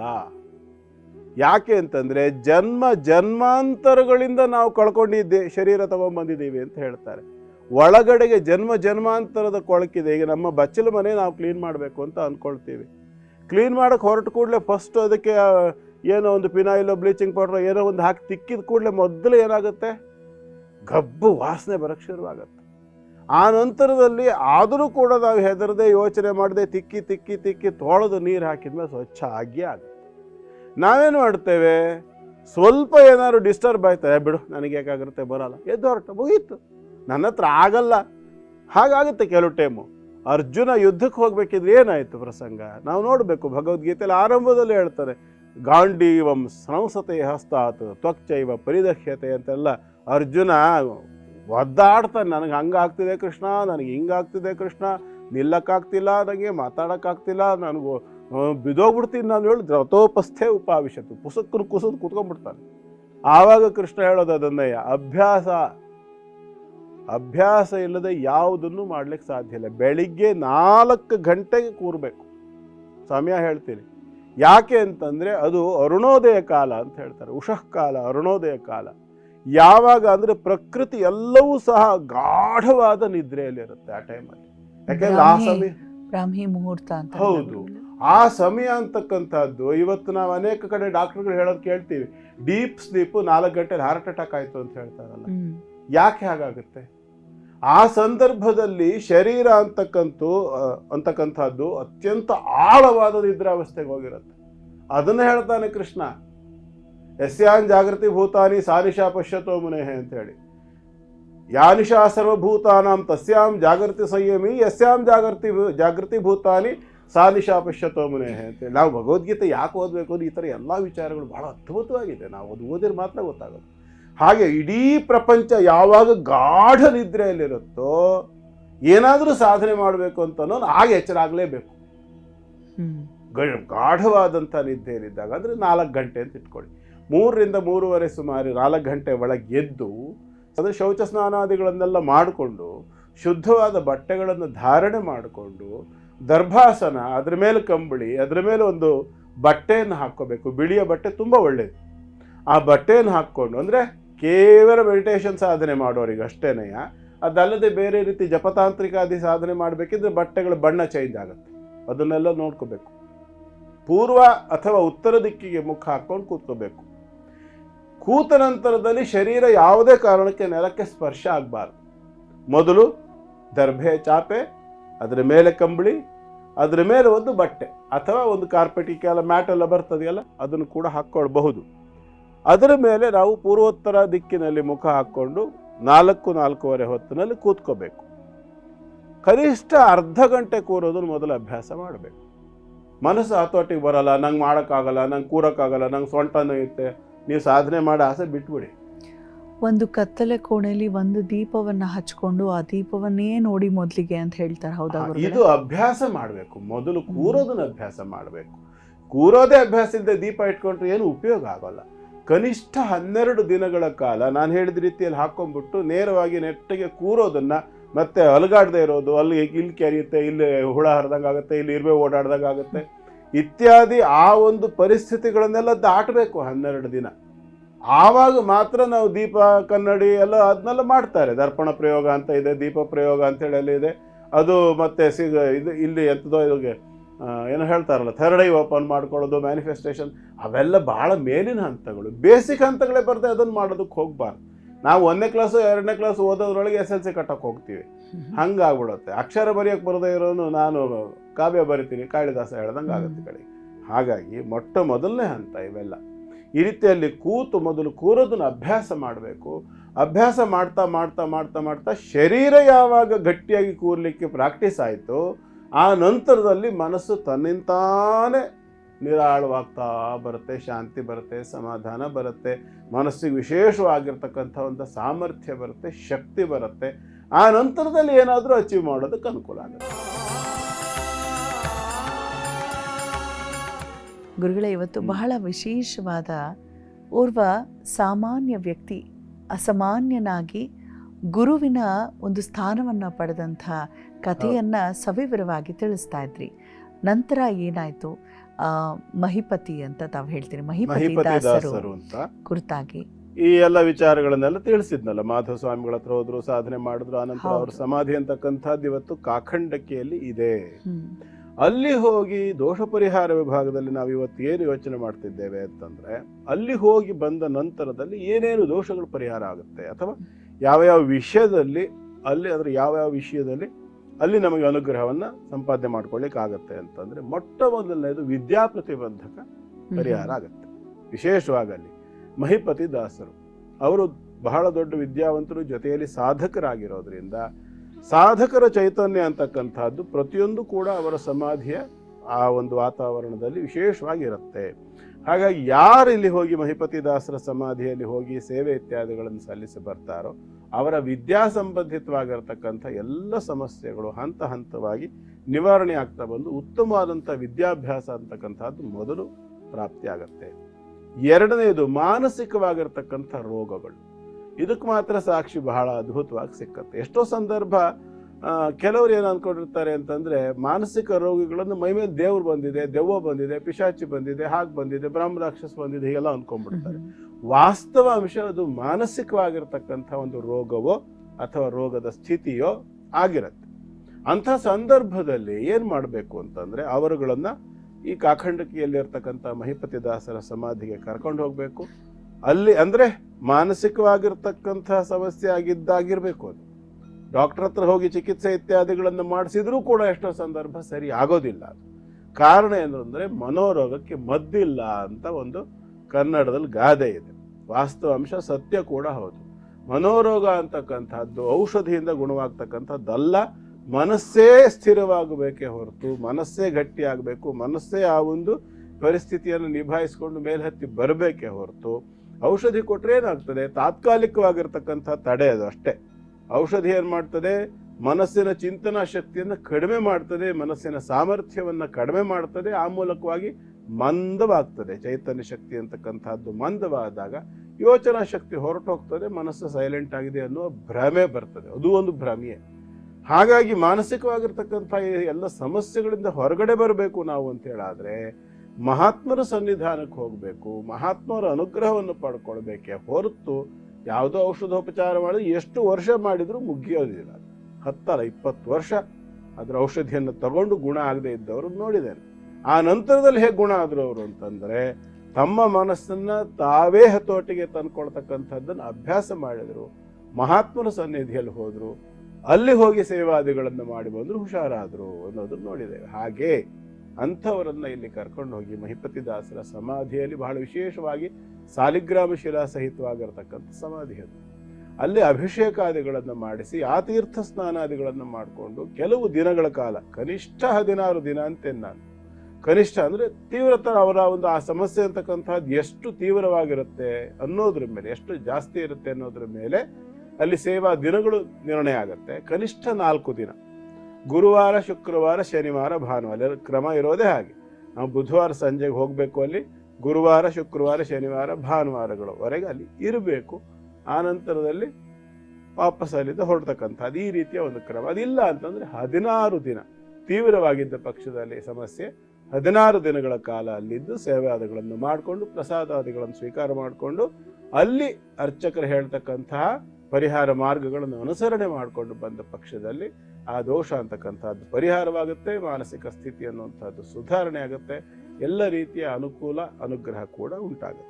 ಬಹಳ ವಿಶೇಷವಾದ ವಿಚಾರವನ್ನು ತಿಳಿಸ್ಕೊಟ್ರಿ ಗುರುಗಳೇ. ಮುಂದಿನ 4 ರಾಶಿಗಳ ಕುರಿತಾಗಿ ದಯಮಾಡಿ ತಿಳಿಸಿ. ನೋಡೋಣ. ಈಗ ಸಿಂಹರಾಶಿ. ಸಿಂಹರಾಶಿಯವರಿಗೆ ಇವತ್ತಿನ ದಿನ ಉತ್ತಮವಾಗಿರ್ತಕ್ಕಂಥದ್ದು. ನಿಮ್ಮ ರಾಶ್ಯಾಧಿಪತಿ ಚತುರ್ಥ ಭಾವದಲ್ಲಿ ಮಿತ್ರತ್ರಯರೊಂದಿಗೆ ಕೂತಿರ್ತಕ್ಕಂಥದ್ದು. ಮಿತ್ರತ್ರಯರು ಚಂದ್ರ, ಕುಜ ಮತ್ತು ಬುಧ, 3 ಗ್ರಹಗಳು ಕೂಡ ಸೂರ್ಯನಿಗೆ ಮಿತ್ರರೇ. ಹಾಗಾಗಿ ಮಿತ್ರರೊಂದಿಗೆ ಸುಖ ಸ್ಥಿತಿಯಲ್ಲಿರ್ತಕ್ಕಂಥದ್ದು ಒಳ್ಳೆಯ ಒಂದು ಅನುಕೂಲಕರವಾಗಿರ್ತಕ್ಕಂಥ ವ್ಯವಸ್ಥೆ ಆಗಿರುತ್ತೆ. ಹಾಗಾಗಿ ಇವತ್ತಿನ ದಿನವನ್ನು ನೀವು ಆನಂದದಿಂದ ನಡೆಸ್ಕೊಂಡು ಹೋಗಬಹುದು. ಜೊತೆಯಲ್ಲಿ ಕೌಟುಂಬಿಕವಾಗಿರ್ತಕ್ಕಂಥ ವಾತಾವರಣದಲ್ಲಿ ಕೂಡ ಸಾಕಷ್ಟು ಸಮಾಧಾನಕರ ಸ್ಥಿತಿ, ಭೂ ಸಂಬಂಧ, ವ್ಯಾಪಾರ ವ್ಯವಹಾರ ಸಂಬಂಧ, ದುಡ್ಡು ಕಾಸಿನ ವಿಚಾರದಲ್ಲಿ ಎಲ್ಲ ವಿಭಾಗದಲ್ಲೂ ಕೂಡ ಉತ್ತಮವಾಗಿರ್ತಕ್ಕಂಥದ್ದು. ಮತ್ತು ಪಂಚಮಾಧಿಪತಿ ವಕ್ರಸ್ಥಿತಿಯಲ್ಲಿ ವ್ಯಯದಲ್ಲಿರೋದರಿಂದ ಸತ್ಕಾರ್ಯಗಳಿಂದ, ಪುಣ್ಯ ಕಾರ್ಯಗಳಿಂದ ಕೂಡ ಸಂಪಾದನೆ ಆಗ್ತಕ್ಕಂಥದ್ದು. ಪುಣ್ಯ ಸಂಪಾದನೆ, ದೇವತಾ ಬಲ ಸಂಪಾದನೆ, ಹಿರಿಯನ ಅನುಗ್ರಹ ಸಂಪಾದನೆ, ಹೀಗೆ ಎಲ್ಲ ವಿಭಾಗದಲ್ಲಿ ಸಿಂಹರಾಶಿಯವರಿಗೆ ಇವತ್ತಿನ ದಿನ ತುಂಬ ಉತ್ಕೃಷ್ಟವಾಗಿರ್ತಕ್ಕಂಥದ್ದು. ವ್ಯಯಾಧಿಪತಿ ಹಸ್ತಸ್ಥಿತಿಯಲ್ಲಿ ಇರೋದರಿಂದ ಸ್ವಲ್ಪ ಮಟ್ಟಿನ ನಷ್ಟವೂ ಕೂಡ ಕಡಿಮೆ ಆಗ್ತದೆ. ಕಂಡಿರ್ತಕ್ಕಂಥ ಯಾವುದೋ ಒಂದು ಸಮಸ್ಯೆ ಅಂತಕ್ಕಂಥದ್ದು ಬಹಳ ಸಲೀಸಾಗಿ ನಿರಾಯಾಸವಾಗಿ ಪರಿಹಾರವಾಗ್ತಕ್ಕಂಥದ್ದು, ಅಭಿವೃದ್ಧಿಯನ್ನು ಕಾಣ್ತಕ್ಕಂಥದ್ದು ಎಲ್ಲವೂ ಕೂಡ ಸಿಂಹರಾಶಿಯವರಿಗೆ ಉತ್ತಮವಾದಂಥ ಫಲ ಇದೆ. ಇವತ್ತಿನ ದಿನವನ್ನು ಶಿವಾರಾಧನೆಯ ಮುಖಾಂತರವಾಗಿ ಮತ್ತಷ್ಟು ಉತ್ತಮಗೊಳಿಸ್ಕೊಳ್ಳಿ ಅಂತ ಹೇಳಕ್ಕೆ ಇಷ್ಟಪಡ್ತೀನಿ. ಮುಂದಿಂದು ಕನ್ಯಾ ರಾಶಿ. ಕನ್ಯಾ ರಾಶಿಯವರಿಗೆ ಕೂಡ ಇವತ್ತಿನ ದಿನ ತಕ್ಕಮಟ್ಟಿಗೆ ಉತ್ತಮವಾಗಿದೆ. ರಾಶ್ಯಾಧಿಪತಿಯ ಸ್ಥಿತಿ ಶುಭಕರವಾಗಿದೆ, ಲಾಭಾಧಿಪತಿಯ ಸ್ಥಿತಿ ಶುಭಕರವಾಗಿದೆ. ಎಲ್ಲ ರೀತಿಯಲ್ಲೂ ಕೂಡ ಒಂದು ಥರ ಇವತ್ತಿನ ದಿನ ತುಂಬ ಚೆನ್ನಾಗಿರ್ತಕ್ಕಂಥ ಲಕ್ಷಣ ಇದೆ. ಕೆಲವು ವ್ಯಾಪಾರಸ್ಥರಿಗೆ, ಅದರಲ್ಲೂ ವಿಶೇಷವಾಗಿ ಲೋಹದ ವ್ಯಾಪಾರಸ್ಥರು, ಮೆಟಲ್ ಇತ್ಯಾದಿಗಳು, ಕಬ್ಬಿಣ ಇರಬಹುದು ಅಥವಾ ಬೇರೆ ಪಾತ್ರೆಗಳಿರಬಹುದು ಅಥವಾ ಪೇಂಟಿಂಗ್ಸ್ ಇರ್ಬೋದು, ಇತ್ಯಾದಿಗಳನ್ನು ವ್ಯಾಪಾರ ವ್ಯವಹಾರಗಳನ್ನು ಮಾಡ್ತಕ್ಕಂಥವ್ರಿಗೆ ಸ್ವಲ್ಪ ಮಟ್ಟಿನ ನಷ್ಟವಾಗಬಹುದು. ವೆಲ್ಡಿಂಗ್ ಶಾಪು, ಲೇತ್ ವರ್ಕ್ಸ್ ಇತ್ಯಾದಿಗಳನ್ನು ಮಾಡೋರು ಇರ್ತಾರಲ್ಲ, ಅವರಲ್ಲಿ ಕೆಲವರಿಗೆ, ಕನ್ಯಾ ರಾಶಿಯವರಿಗೆ ಸ್ವಲ್ಪ ಮಟ್ಟಿನ ಪೆಟ್ಟು ಕೂಡ ಬೀಳುವಂಥ ಲಕ್ಷಣ ಇರುತ್ತೆ. ಶರೀರಕ್ಕೆ ಕೊಯ್ದು ಹೋಗುವಂಥ ಅಥವಾ ಕತ್ತರಿಸುವಂಥ ಅಥವಾ ಸುಡುವಂಥ 3 ರೀತಿಯ ಸಾಧ್ಯತೆಗಳು ಸಹ ಉಂಟು. ಹಾಗಾಗಿ ಸ್ವಲ್ಪ ಕೆಲಸ ಮಾಡುವಾಗ ಮಿಷನ್ಗಳ ಜೊತೆಯಲ್ಲಿರುವಂಥ ಸಂದರ್ಭ ಎಚ್ಚರಿಕೆಯನ್ನು ವಹಿಸ್ತಕ್ಕಂಥದ್ದು ಸೂಕ್ತ. ಶರೇಶ್ಚರನ ದೃಷ್ಟಿ ಇರೋದರಿಂದ ಸ್ವಲ್ಪ ಮಟ್ಟಿಗೆ ಸುಖಮಯವಾಗಿರ್ತಕ್ಕಂಥ ವಿಚಾರದಲ್ಲಿ, ಅಂದರೆ ಮನೆಗೆ ಬೇಕಾಗಿರ್ತಕ್ಕಂಥ ಯಾವುದು ಸೌಭಾಗ್ಯ ವೃದ್ಧಿ ಸಾಮಗ್ರಿಗಳು, ಉದಾಹರಣೆಗೆ ಹೇಳಬೇಕು ಅಂತಂದ್ರೆ ಈ ಸೋಫಾ ಸೆಟ್ಟು, ಚೇರು, TV ಇತ್ಯಾದಿಗಳಿಗೆ ಸಂಬಂಧಪಟ್ಟು ಸ್ವಲ್ಪ ಖರ್ಚು ಹೆಚ್ಚಾಗ್ತಕ್ಕಂಥ ಲಕ್ಷಣಗಳಿದೆ. ಸಂಪಾದನೆ ಕೂಡ ಚೆನ್ನಾಗಿರೋದರಿಂದ ಚಿಂತೆ ಮಾಡಬೇಡಿ, ಎಲ್ಲವನ್ನು ನಿಭಾಯಿಸ್ಕೊಂಡು ಹೋಗಿ. ಸ್ವಲ್ಪ ಮಟ್ಟಿಗೆ ಆಂಜನೇಯನ ಉಪಾಸನೆ ಮಾಡ್ಕೊಳ್ಳಿ, ಶುಭವಾಗಲಿ. ಮುಂದಿಂದು ತುಲಾರಾಶಿ. ತುಲಾರಾಶಿಯವರಿಗೆ ಇವತ್ತಿನ ದಿನ ಸ್ವಲ್ಪ ಮಟ್ಟಿಗೆ ಉತ್ತಮವಾಗಿರ್ತಕ್ಕಂಥದ್ದು. ಅಷ್ಟಮಾಧಿಪತಿ ರಾಶಿಗೆ ಬಂದಿದ್ದು ಸ್ವಲ್ಪ ಪರಿವರ್ತನಾ ಯೋಗ ದ್ವಿತೀಯ ಭಾವದಲ್ಲಿರ್ತಕ್ಕಂಥದ್ದು ಅಷ್ಟು ಉತ್ತಮವಾಗಿರ್ತಕ್ಕಂಥದ್ದು ಅಲ್ಲ. ಜೊತೆಯಲ್ಲಿ ರವಿ, ಚಂದ್ರ ಮತ್ತು ಕುಜ, ಬುಧ 4 ಗ್ರಹಗಳು ಧನಸ್ಥಾನದಲ್ಲಿ ಅನಿರೀಕ್ಷಿತವಾಗಿರ್ತಕ್ಕಂಥ ಧನ ಹಾನಿಯನ್ನು ನೋಡಬೇಕಾಗಿ ಬರಬಹುದು. ಲಾಭ ಮತ್ತು ವ್ಯಯಾಧಿಪತಿಗಳು ಒಟ್ಟಾಗಿ ಬಂದಾಗ ಅನಿರೀಕ್ಷಿತವಾಗ್ತಕ್ಕಂಥ ಕೆಲವು ಘಟನೆಗಳು ನಡೆಯುತ್ತೆ. ಅದರಲ್ಲೂ ವಿಶೇಷವಾಗಿ ಶನೈಶ್ಚರ ವ್ಯಯಕ್ಕೆ ದೃಷ್ಟಿ ಕೊಟ್ಟಾಗ ದೊಡ್ಡ ಮಟ್ಟದ ನಷ್ಟ ಕೂಡ ಕೆಲವು ಸಂದರ್ಭ ಸೂಚಿಸುತ್ತೆ. ರಾಶಿಗೆ ಯಾವುದೇ ರೀತಿಯಾಗಿರ್ತಕ್ಕಂಥ ಶುಭ ಸ್ಥಿತಿ ಅನ್ನುವಂಥದ್ದಿಲ್ಲ. ರಾಶ್ಯಾಧಿಪತಿ ರಾಶಿಯಲ್ಲಿರೋದು ಒಂದೇ ಇದ್ದಿದ್ರಲ್ಲಿ ಸ್ವಲ್ಪ ಸಮಾಧಾನದ ವಿಚಾರ. ಹಾಗಾಗಿ ಮಹಾಲಕ್ಷ್ಮಿಯನ್ನು ಉಪಾಸನೆ ಮಾಡ್ಕೊಳ್ಳಿ. ಅವಕಾಶವಿಲ್ಲದಂಥ ಪಕ್ಷದಲ್ಲಿ ಅತ್ತಿಯ ಮರ ನಿಮಗೆಲ್ಲ ಗೊತ್ತು, ಅಂಜೂರದ ರೀತಿಯಲ್ಲಿ ಚಿಕ್ಕ ಚಿಕ್ಕ ಹಸಿರು ಬಣ್ಣದ ಕಾಯಿ, ಆನಂತರ ಕೆಂಪು ಬಣ್ಣದ ಹಣ್ಣುಗಳನ್ನು ಬಿಡ್ತಕ್ಕಂಥದ್ದು ಗೊತ್ತಿರ್ತದೆ. ಅತ್ತಿಯ ಮರ, ಔದುಂಬರ ಅಂತ ಹೇಳ್ತಾರೆ, ದತ್ತಾತ್ರೇಯರ ಮರ ಅಂತಲೂ ಕೆಲವು ಕಡೆ ಹೇಳ್ತಾರೆ. ಆ ಮರದ ಪ್ರದಕ್ಷಿಣೆ ನಮಸ್ಕಾರವನ್ನು 20 ಬಾರಿ ಮಾಡ್ಕೊಳ್ಳಿ, ಸಾಕಷ್ಟು ಅನುಕೂಲ ಅಂತಕ್ಕಂಥದ್ದಾಗುತ್ತೆ. ಶುಭವಾಗಲಿ. ಮುಂದಿಂದು ವೃಶ್ಚಿಕ ರಾಶಿ. ವೃಶ್ಚಿಕ ರಾಶಿಯವರಿಗೆ ಕೂಡ ಇವತ್ತಿನ ದಿನ ಮಧ್ಯಮ ಸ್ಥಿತಿಯ ದಿನ. ಸ್ವಲ್ಪ ಮಟ್ಟಿಗೆ ಉಪಕಾರ, ಹಿರಿಯರಿಂದ ಅನುಗ್ರಹ, ಜೊತೆಯಲ್ಲಿ ಕೆಲಸ ಮಾಡ್ತಕ್ಕಂಥವರಿಂದ ಸಹಾಯ, ಎಲ್ಲವೂ ಕೂಡ ತುಂಬ ಚೆನ್ನಾಗಿರ್ತಕ್ಕಂಥ ಯೋಗ ಏನು ಹೌದು. ಆದರೆ ತ್ರಿಕೋಣದಲ್ಲಿರ್ತಕ್ಕಂಥ ಶನಿ ಗುರುಗಳು ಪರಸ್ಪರ ಶುಭ ಸ್ಥಿತಿಯಲ್ಲಿ ಇಲ್ಲ, ಗುರು ವಕ್ರ ಸ್ಥಿತಿಯಲ್ಲಿರ್ತಕ್ಕಂಥದ್ದಾದ್ದರಿಂದ ಸ್ವಲ್ಪ ಮಟ್ಟಿಗೆ ಮಕ್ಕಳ ವಿಷಯದಲ್ಲಿ ಚಿಂತೆ ಆಗ್ಬೋದು. ಮಕ್ಕಳ ವಿದ್ಯಾಭ್ಯಾಸದ ವಿಚಾರದಲ್ಲಿ ಕೂಡ ಚಿಂತೆ ಬರಬಹುದು. ಬಹಳ ದೊಡ್ಡ ಮಟ್ಟದ ಸಮಸ್ಯೆ ಏನಲ್ಲ, ಆದರೂ ಕೆಲವು ಸಂದರ್ಭ ಚಿಕ್ಕ ಚಿಕ್ಕ ಸಮಸ್ಯೆಗಳೇ ಬಹಳ ದೊಡ್ಡದಾಗಿ ಹೆಮ್ಮರದಂತೆ ಕಾಣಿಸುತ್ತೆ. ಸ್ವಲ್ಪ ಮಟ್ಟಿಗೆ ದಕ್ಷಿಣಾಮೂರ್ತಿಯ ಉಪಾಸನೆ, ನಿಮ್ಮ ಮಕ್ಕಳ ದಶಾಭುಕ್ತಿಗಳ ವಿಷಯದಲ್ಲಿ ಸ್ವಲ್ಪ ಜಾತಕವನ್ನು ಪರಿಶೀಲನೆ ಮಾಡಿಸ್ಕೊಳ್ತಕ್ಕಂಥದ್ದು ಒಳ್ಳೆಯದು. ಅಕಸ್ಮಾತ್ ನಿಮ್ಮ ಮಕ್ಕಳ ಜಾತಕದಲ್ಲಿ ಏನಾದರೂ ವಿದ್ಯಾಸಂಬಂಧ ಪ್ರತಿಬಂಧಕಗಳಿದ್ದ ಪಕ್ಷದಲ್ಲಿ ಅದನ್ನು ಪರಿಹಾರ ಮಾಡಿಸ್ಕೋಬೇಕಾಗತ್ತಲ್ಲ. ಪರಿಹಾರೋಪಾಯಗಳನ್ನು ಅನುಸರಣೆ ಮಾಡಿಕೊಳ್ಳಿ. ಜೊತೆಯಲ್ಲಿ ಇವತ್ತು ಸ್ವಲ್ಪ ಮಟ್ಟಿನ ನಿರಾಳಕ್ಕೋಸ್ಕರವಾಗಿ ದಕ್ಷಿಣಾಮೂರ್ತಿಯನ್ನು ಉಪಾಸನೆ ಮಾಡಿಕೊಳ್ಳಿ. ಶುಭವಾಗಿ. ಗುರುಗಳೇ, ನವೀನ್ ಅಂತ ಬೆಂಗಳೂರಿನಿಂದ ಬೊಮ್ಮಸಂದ್ರದಿಂದ ಪ್ರಶ್ನೆಯನ್ನ ಕಳಿಸಿದ್ದಾರೆ. ಹುಟ್ಟಿರುವಂಥ ದಿನಾಂಕ 14/11/95 ಬೆಳಗ್ಗೆ 5 ಗಂಟೆಗೆ ಅಂತ ಹೇಳ್ತಿದ್ದಾರೆ. 14/11/95 ಬೆಳಗ್ಗೆ 5 ಗಂಟೆಗೆ ಹುಟ್ಟಿರುವಂಥದ್ದು. ಹೆಸರು ನವೀನ್ ಕುಮಾರ್, ಪುಷ್ಯ ನಕ್ಷತ್ರ, ಕರ್ಕಾಟಕ ರಾಶಿ, ತುಲಾ ಲಗ್ನ. ಪ್ರಶ್ನೆ ಏನಪ್ಪಾ ಅಂತ ಹೇಳಿದ್ರೆ, 3 ತಿಂಗಳ ಹಿಂದೆ ಅಷ್ಟೇ ಮದುವೆ ಆಗಿದೆ ಗುರುಜಿ, ಮುಂದಿನ ಭವಿಷ್ಯ ಹೇಗಿರುತ್ತೆ ಅಂತ. ಮೊದಲಿಗೆ ಅದಕ್ಕೆ ತಮಗೆ ಅಭಿನಂದನೆಗಳು, ಕಂಗ್ರ್ಯಾಚುಲೇಷನ್ಸ್ ನವೀನ್, ಒಳ್ಳೇದಾಗ್ಲಿ ಅಂತ ಹಾರೈಸ್ತಾ ಗುರುಗಳೇನು ಹೇಳ್ತಾರೆ ಬನ್ನಿ ಕೇಳೋಣ. ಗುರುಜಿ, ನವೀನ್ ಅವರೇ, ನೀವು ಕಳಿಸಿರ್ತಕ್ಕಂಥ ಡೇಟ್ ಆಫ್ ಬರ್ತ್ ಟೈಮ್ ಪ್ರಕಾರ ನಿಮ್ಮದು ತುಲಾ ಲಗ್ನ ಮತ್ತು ಕರ್ಕಾಟಕ ರಾಶಿ, ಪುಷ್ಯ ನಕ್ಷತ್ರ ಆಗುತ್ತೆ. ಸ್ವಾತಿ ನಕ್ಷತ್ರದಲ್ಲಿ ತುಲಾ ಲಗ್ನ ಇರ್ತಕ್ಕಂಥದ್ದು ಬಂದಿದೆ.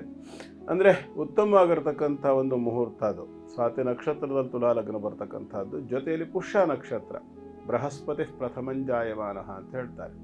ಬೃಹಸ್ಪತಿ ನಕ್ಷತ್ರದಲ್ಲಿ ವಾಯು ನಕ್ಷತ್ರವಾಗಿರತಕ್ಕಂತಹ ಸ್ವಾತಿ ಮತ್ತು ಬೃಹಸ್ಪತಿ ನಕ್ಷತ್ರವಾಗಿರತಕ್ಕಂಥ ಪುಷ್ಯ, ಬಹಳ ಅದ್ಭುತವಾಗಿರ್ತಕ್ಕಂಥ ಒಂದು ಕಾಂಬಿನೇಷನ್ ಇದು. ತುಂಬ ಚೆನ್ನಾಗಿದೆ ನಿಮ್ಮ ಜಾತಕದಲ್ಲಿ. ಈಗ ಸದ್ಯ ವರ್ತಮಾನ ಸ್ಥಿತಿಯಲ್ಲಿ ಬುಧ ದಶಾದಲ್ಲಿ ಕೇತು ಭುಕ್ತಿಯ ಅಂತ್ಯ ಸ್ಥಿತಿ ಮತ್ತು ಶುಕ್ರ ಭುಕ್ತಿಯ ಆರಂಭ ಸ್ಥಿತಿಯಲ್ಲಿ ಇದ್ದೀರಿ.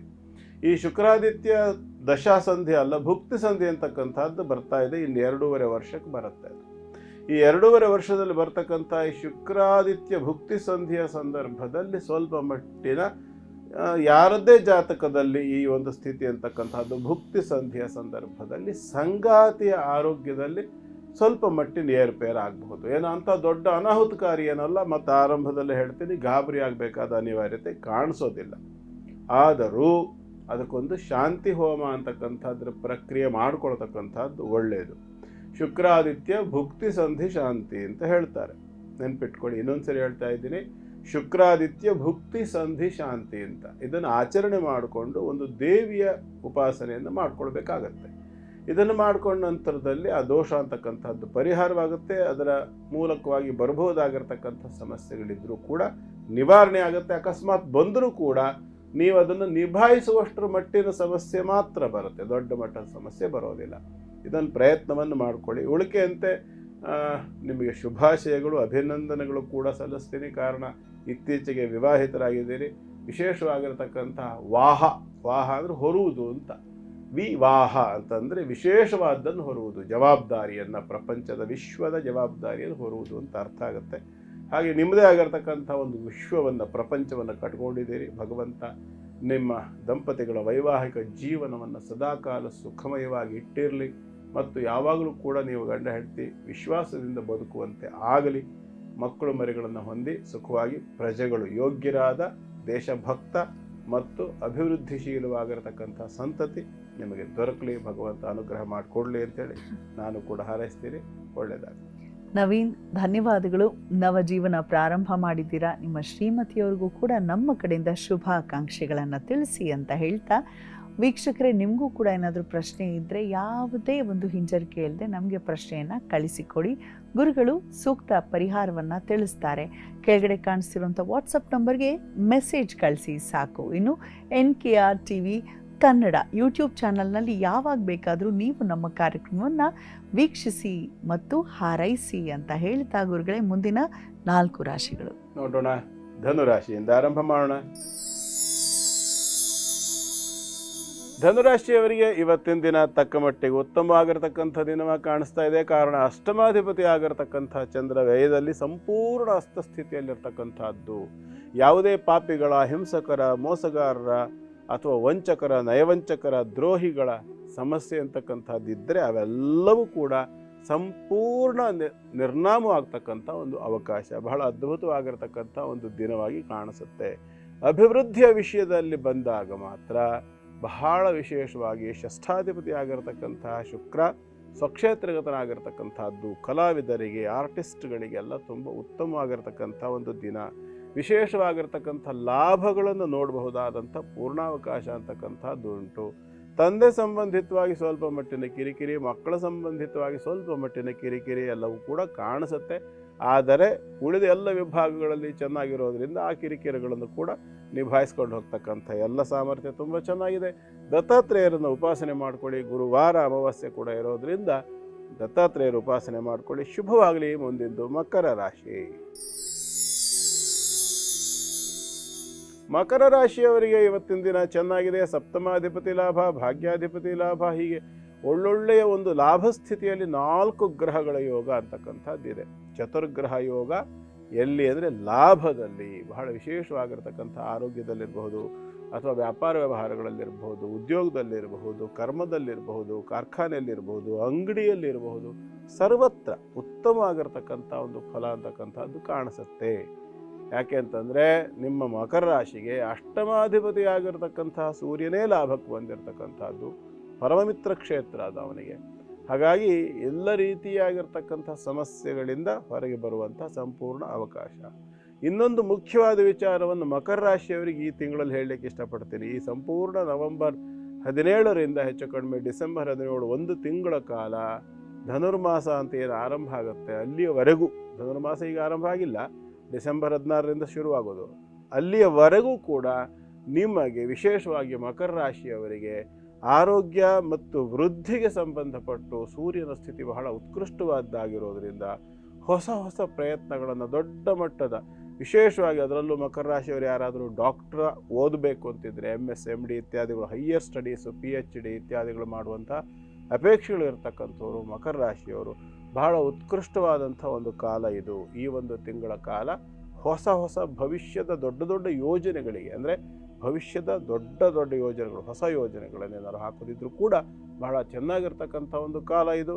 ಪ್ರಯತ್ನವನ್ನು ಸರಿಯಾದ ರೀತಿಯಲ್ಲಿ ಮಾಡಿದ ಪಕ್ಷದಲ್ಲಿ ಗೆಲುವು ಅಂತಕ್ಕಂಥದ್ದು ದೊರಕತ್ತೆ. ಇದರ ಜೊತೆಯಲ್ಲಿ ಸ್ವಲ್ಪ ಶಿವಾರಾಧನೆ ಕೂಡ ಬೇಕಾಗುತ್ತೆ, ಮಾಡ್ಕೊಳ್ಳಿ. ಶುಭವಾಗಲಿ. ಮುಂದಿಂದು ಕುಂಭರಾಶಿ. ಕುಂಭರಾಶಿಯವರಿಗೆ ಕೂಡ ಇವತ್ತಿನ ದಿನ ತಕ್ಕ ಮಟ್ಟಿಗೆ ಉತ್ತಮ ಆಗಿರ್ತಕ್ಕಂಥದ್ದು. ರಾಶ್ಯಾಧಿಪತಿ ಆಗಿರತಕ್ಕಂತಹ ಶನಿ 2ನೇ ಮನೆಯಲ್ಲಿದ್ದಾನೆ. ಶುದ್ಧ ಸ್ಥಿತಿಯ ಗುರುವಿನ ದೃಷ್ಟಿ ಕೂಡ ಇದೆ. ಹಾಗಾಗಿ ಸಾಕಷ್ಟು ಅಭಿವೃದ್ಧಿಗಳನ್ನು ಕೂಡ, ಲಾಭಾಂಶಗಳನ್ನು ಕೂಡ ನೀವು ನೋಡಬಹುದಾಗಿರುತ್ತೆ. ಮತ್ತು ನಿಮ್ಮ ರಾಶಿಗೆ 10ನೇ ರಾಶಿಯಲ್ಲಿರ್ತಕ್ಕಂಥ ರವಿ, ಚಂದ್ರ, ಬುಧ ಮತ್ತು ಕುಜ, ಈ 4 ಗ್ರಹಗಳ ಯೋಗದಿಂದ ಕೂಡ ಸಾಕಷ್ಟು ಅನುಕೂಲವನ್ನು ನೀವು ನೋಡಬಹುದಾಗಿರುತ್ತೆ. ವ್ಯಾಪಾರ ವ್ಯವಹಾರಗಳಲ್ಲಿ, ಭೂಮಿ ವ್ಯವಹಾರಗಳಲ್ಲಿರಬಹುದು, ಟೀಚಿಂಗ್ ಪ್ರೊಫೆಷನಲ್ಲಿ ಇರ್ತಕ್ಕಂಥವರಿಗೆ ಕೂಡ, ಟ್ಯುಟೋರಿಯಲ್ಸ್ ಇತ್ಯಾದಿಗಳನ್ನು ನಡೆಸ್ತಕ್ಕಂಥವ್ರಿಗೆ ಕೂಡ ಸಾಕಷ್ಟು ಅಭಿವೃದ್ಧಿಯನ್ನು, ಹೊಸ ಹೊಸ ವಿದ್ಯಾರ್ಥಿಗಳನ್ನು ಕೂಡ ಹೊಂದುವಂಥ ಪೂರ್ಣ ಅವಕಾಶ ಅಂತಕ್ಕಂಥದ್ದು ಕುಂಭರಾಶಿಯವರಿಗೆ ಬರುವಂಥ ಎಲ್ಲ ಅವಕಾಶಗಳುಂಟು. ಅಷ್ಟಮಾಧಿಪತ್ಯ ಕೂಡ ಶುದ್ಧ ಸ್ಥಿತಿಯಲ್ಲಿರೋದ್ರಿಂದ ಸಾಕಷ್ಟು ಸಮಾಧಾನವನ್ನು ನೋಡಲಿಕ್ಕೆ ಅವಕಾಶ. ರಾಶಿಯಲ್ಲಿರ್ತಕ್ಕಂಥ ರಾಹುವಿನಿಂದಾಗಿ ಯಾರಿಗಾದರೂ ಸ್ವಲ್ಪ ಶ್ವಾಸಕೋಶದಲ್ಲೋ, ಅನ್ನನಾಳದಲ್ಲೋ, ಶ್ವಾಸನಾಳಗಳಲ್ಲೋ ಸಮಸ್ಯೆಗಳಿದ್ದ ಪಕ್ಷದಲ್ಲಿ ಸ್ವಲ್ಪ ತೀವ್ರವಾಗಬಹುದಾಗಿರುತ್ತೆ. ಎಚ್ಚರಿಕೆಯಿಂದ ಅದಕ್ಕೆ ಬೇಕಾಗಿರ್ತಕ್ಕಂಥ ಚಿಕಿತ್ಸೆ ಇತ್ಯಾದಿಗಳನ್ನು ಮಾಡಿಕೊಳ್ಳಿ. ಒಂದು ಕಿಡಿ ಚಿಕ್ಕ ಹಂತದಲ್ಲಿದ್ದಾಗಲೇ ಅದನ್ನು ನಂದಿಸದೇ ಇದ್ದರೆ ಮುಂದೆ ದೊಡ್ಡ ಬೆಂಕಿ ಆಗ್ತದೆ. ಹಾಗಾಗಿ ಆರಂಭಿಕ ಹಂತದಲ್ಲೇ ಅಂತಹ ಸಮಸ್ಯೆಗಳನ್ನು ಪರಿಹಾರ ಮಾಡಿಕೊಳ್ಳೋದು ಒಳ್ಳೆಯದು. ಚಿಕಿತ್ಸೆಯನ್ನು ತಗೊಳ್ಳಿ ಮತ್ತು ವಿಶೇಷವಾಗಿ ಅಗ್ನಿಯ ಆರಾಧನೆಯನ್ನು ಮಾಡಿಕೊಳ್ಳಿ. ಶುಭವಾಗಲಿ. ಕೊನೆಯದಾಗಿ ಮೀನರಾಶಿ. ಮೀನರಾಶಿಯವರಿಗೆ ಇವತ್ತಿನ ದಿನ ಉತ್ಕೃಷ್ಟವಾಗಿರತಕ್ಕಂಥ ಒಂದು ದಿನ. ನಿಮ್ಮ ರಾಶಿಗೆ ಬಹಳ ಅದ್ಭುತವಾಗಿರತಕ್ಕಂಥ ಒಂದು ಭಾಗ್ಯೋದಯವಾಗ್ತಕ್ಕಂಥ ಕಾಲ ಬಂದಿದೆ. ಕಾರಣ ನಿಮ್ಮ ರಾಶಿಗೆ ಭಾಗ್ಯಸ್ಥಿತಿಯಲ್ಲಿ ಚತುರ್ಗ್ರಹ ಯೋಗ. ತಂದೆ ಮಾಡಿಟ್ಟಿರ್ತಕ್ಕಂತಹ ಒಂದು ವ್ಯವಸ್ಥೆಯನ್ನು ಉತ್ಕೃಷ್ಟ ಅಂದರೆ ಇನ್ನಷ್ಟು ಅಭಿವೃದ್ಧಿ ಪಡಿಸ್ತಕ್ಕಂಥ, ಅದರ ಒಂದು ಪ್ರತಿಷ್ಠೆ ಅಥವಾ ಅದರ ಒಂದು ಗೌರವ ಅಥವಾ ಅದರ ಒಂದು ಬಾಧ್ಯತೆಯನ್ನು ಹೆಚ್ಚು ಮಾಡಿಕೊಂಡು ಒಳ್ಳೆಯ ರೀತಿಯಲ್ಲಿ ಅದನ್ನು ಬೆಳೆಸುವಂಥ ಒಂದು ಪೂರ್ಣಾವಕಾಶ ಕಾಣಿಸುತ್ತೆ. ಕಾರಣ ಭಾಗ್ಯಸ್ಥಿತಿಯಲ್ಲಿರ್ತಕ್ಕಂಥ ಸೂರ್ಯ ಬಹಳ ವಿಶೇಷವಾದಂಥ ಒಂದು ಸ್ಥಾನ ಅದು. ಅದಕ್ಕೆ ನಿಮ್ಮ ರಾಶ್ಯಾಧಿಪತಿ ಆಗಿರ್ತಕ್ಕಂಥ ಗುರುವಿನ ದೃಷ್ಟಿ ಕೂಡ ಬಿದ್ದಿರತಕ್ಕಂಥದ್ದು ಮತ್ತು ರಾಶಿಯಲ್ಲಿ ಶನಿ ಅಧಿಕಾರ ಪ್ರಾಪ್ತಿ ಅಂತ ಕೂಡ ಹೇಳ್ತಾರೆ. ಈ ಅಧಿಕಾರದಿಂದ ತಂದೆಯ ಅಧಿಕಾರ, ಪಿತ್ರಾರ್ಜಿತವಾಗಿರ್ತಕ್ಕಂಥ ಅಧಿಕಾರವನ್ನು ಕೂಡ ನೀವು ನಡೆಸುವಂಥ ಪೂರ್ಣಾವಕಾಶ, ಇದನ್ನು ಬೆಳೆಸ್ಕೊಂಡು ಹೋಗುವಂಥ ಪೂರ್ಣಾವಕಾಶ. ಅದಕ್ಕೆ ಬೇಕಾದಂಥ ದೈವ ಬಲ ಕೂಡ ತುಂಬ ಚೆನ್ನಾಗಿ ಇರತಕ್ಕಂಥದ್ದು. 6ನೇ ರಾಶಿಯಲ್ಲಿ ಕೇತು, ಶತ್ರು ಇತ್ಯಾದಿಗಳಿದ್ದರೂ ಕೂಡ ಆ ರೀತಿಯ ನಿಮ್ಮ ಅಭಿವೃದ್ಧಿಗೆ ಸಂಬಂಧಪಟ್ಟು ಅಡ್ಡಗಾಲು ಹಾಕುವವರು, ತೊಡರುಗಾಲು ಹಾಕ್ತಕ್ಕಂಥವ್ರು ಇದ್ದರೂ ಕೂಡ ಅಂಥವರನ್ನು ಯಾವುದೇ ರೀತಿಯಲ್ಲಿಯೂ ಸಮಸ್ಯೆ ಇಲ್ಲದೆ ನಿರ್ದಾಕ್ಷಿಣ್ಯವಾಗಿ ಬದಿಗೆ ತಳ್ಳುವಂಥ ಮತ್ತು ನಿಮ್ಮ ಕಾರ್ಯವನ್ನು ನೀವು ಸಾಧನೆ ಮಾಡ್ತಕ್ಕಂಥ ಎಲ್ಲ ಅವಕಾಶ ಕಾಣಿಸುತ್ತೆ. ಸಿಂಹವಾಹಿನಿಯಾಗಿರ್ತಕ್ಕಂಥ ಕಾಳಿಯ ಉಪಾಸನೆಯನ್ನು ಮಾಡಿಕೊಳ್ಳಿ. ಬಹಳ ಮುಖ್ಯವಾಗಿ ನಿಮ್ಮ ಅಭಿವೃದ್ಧಿಗೆ ಯಾವುದಾದ್ರೂ ಕಂಟಕ ಅಥವಾ ತಡೆ ಯಾರಾದರೂ ಒಡ್ಡುತ್ತಾ ಇದ್ದ ಪಕ್ಷದಲ್ಲಿ ಅಂಥವರಿಂದ ನಿಮ್ಮನ್ನು ನೀವು ಅಭಿವೃದ್ಧಿ ಕಡೆಗೆ ತಗೊಂಡೋಗ್ಲಿಕ್ಕೆ, ನಿಮ್ಮನ್ನು ನೀವು ಬಚಾವ್ ಮಾಡಿಕೊಳ್ಳಲಿಕ್ಕೆ, ಕಾಪಾಡಿಕೊಳ್ಳಲಿಕ್ಕೆ ಬೇಕಾಗಿ ಕಾಳಿಯ ಉಪಾಸನೆಯನ್ನು ಮಾಡಿಕೊಳ್ಬೇಕು. ಸಿಂಹವಾಹಿನಿಯಾಗಿರ್ತಕ್ಕಂಥ ಕಾಳಿ ಉಪಾಸನೆಯನ್ನು ಮಾಡಿಕೊಳ್ಳಿ. ಶುಭವಾಗಿ. ಗುರುಗಳೇ, ನಿಜಕ್ಕೂ ನನಗೆ ಪ್ರತಿದಿನ ಕ್ಷೇತ್ರ ಮಹಿಮೆ ಕೇಳುವಾಗ ಅಥವಾ ಮಹಾ ವಿಭೂತಿ ಪುರುಷರ ಬಗ್ಗೆ ತಾವು ತಿಳಿಸುವಾಗ ಅನಿಸೋದು ಒಂದೇ, ನಾವು ಮನುಷ್ಯರಾಗಿ ಹುಟ್ಟಿದ್ದೀವಿ, ಅವರು ಮಾನವರಾಗಿ ಹುಟ್ಟಿದ್ದು, ಆದರೆ ಮಾಧವನೆಡೆಗೆ ಹೋದರು, ಇನ್ನೊಂದು ಉನ್ನತ ಸ್ಥಾನಕ್ಕೆ ಏರಿದ್ರು. ಎಲ್ಲವೂ ಸಾಧ್ಯ ನಮ್ಮೆಲ್ಲರಿಂದಲೂ. ಅದರ ಕಡೆಗೆ ಗಮನ ಕೊಡಬೇಕಷ್ಟೇ. ಬಹಳಷ್ಟು ವಿಶಿಷ್ಟವಾದ ಮಾಹಿತಿಯನ್ನು ಪ್ರತಿದಿನ ಹೊತ್ತು ತರ್ತೀರಾ. ಧನ್ಯವಾದಗಳು ತಮಗೆ. ಸರ್ವೇ ಜನಾ ಸುಖಿನೋ ಭವಂತು, ಸಮಸ್ತ ಸನ್ಮಂಗಲಾನಿ ಭವಂತು. ಪರಮಾತ್ಮನ ಅನುಗ್ರಹ ಎಲ್ಲರಿಗೂ ಉಂಟಾಗಲಿ ಅಂತ ಪ್ರಾರ್ಥನೆ ಮಾಡಿಕೊಡ್ತೀನಿ. ನಮಸ್ಕಾರ. ವೀಕ್ಷಕರೇ, ಹೊರಡೋ ಸಮಯ ಆಗ್ತಿದೆ. ಮತ್ತೆ ನಾಳೆ ಶುಭ ಶುಕ್ರವಾರದಂದು ನಿಮ್ಮ ಭೇಟಿ. ಹೋಗ್ಬರೋದಾ? ನಮಸ್ಕಾರ.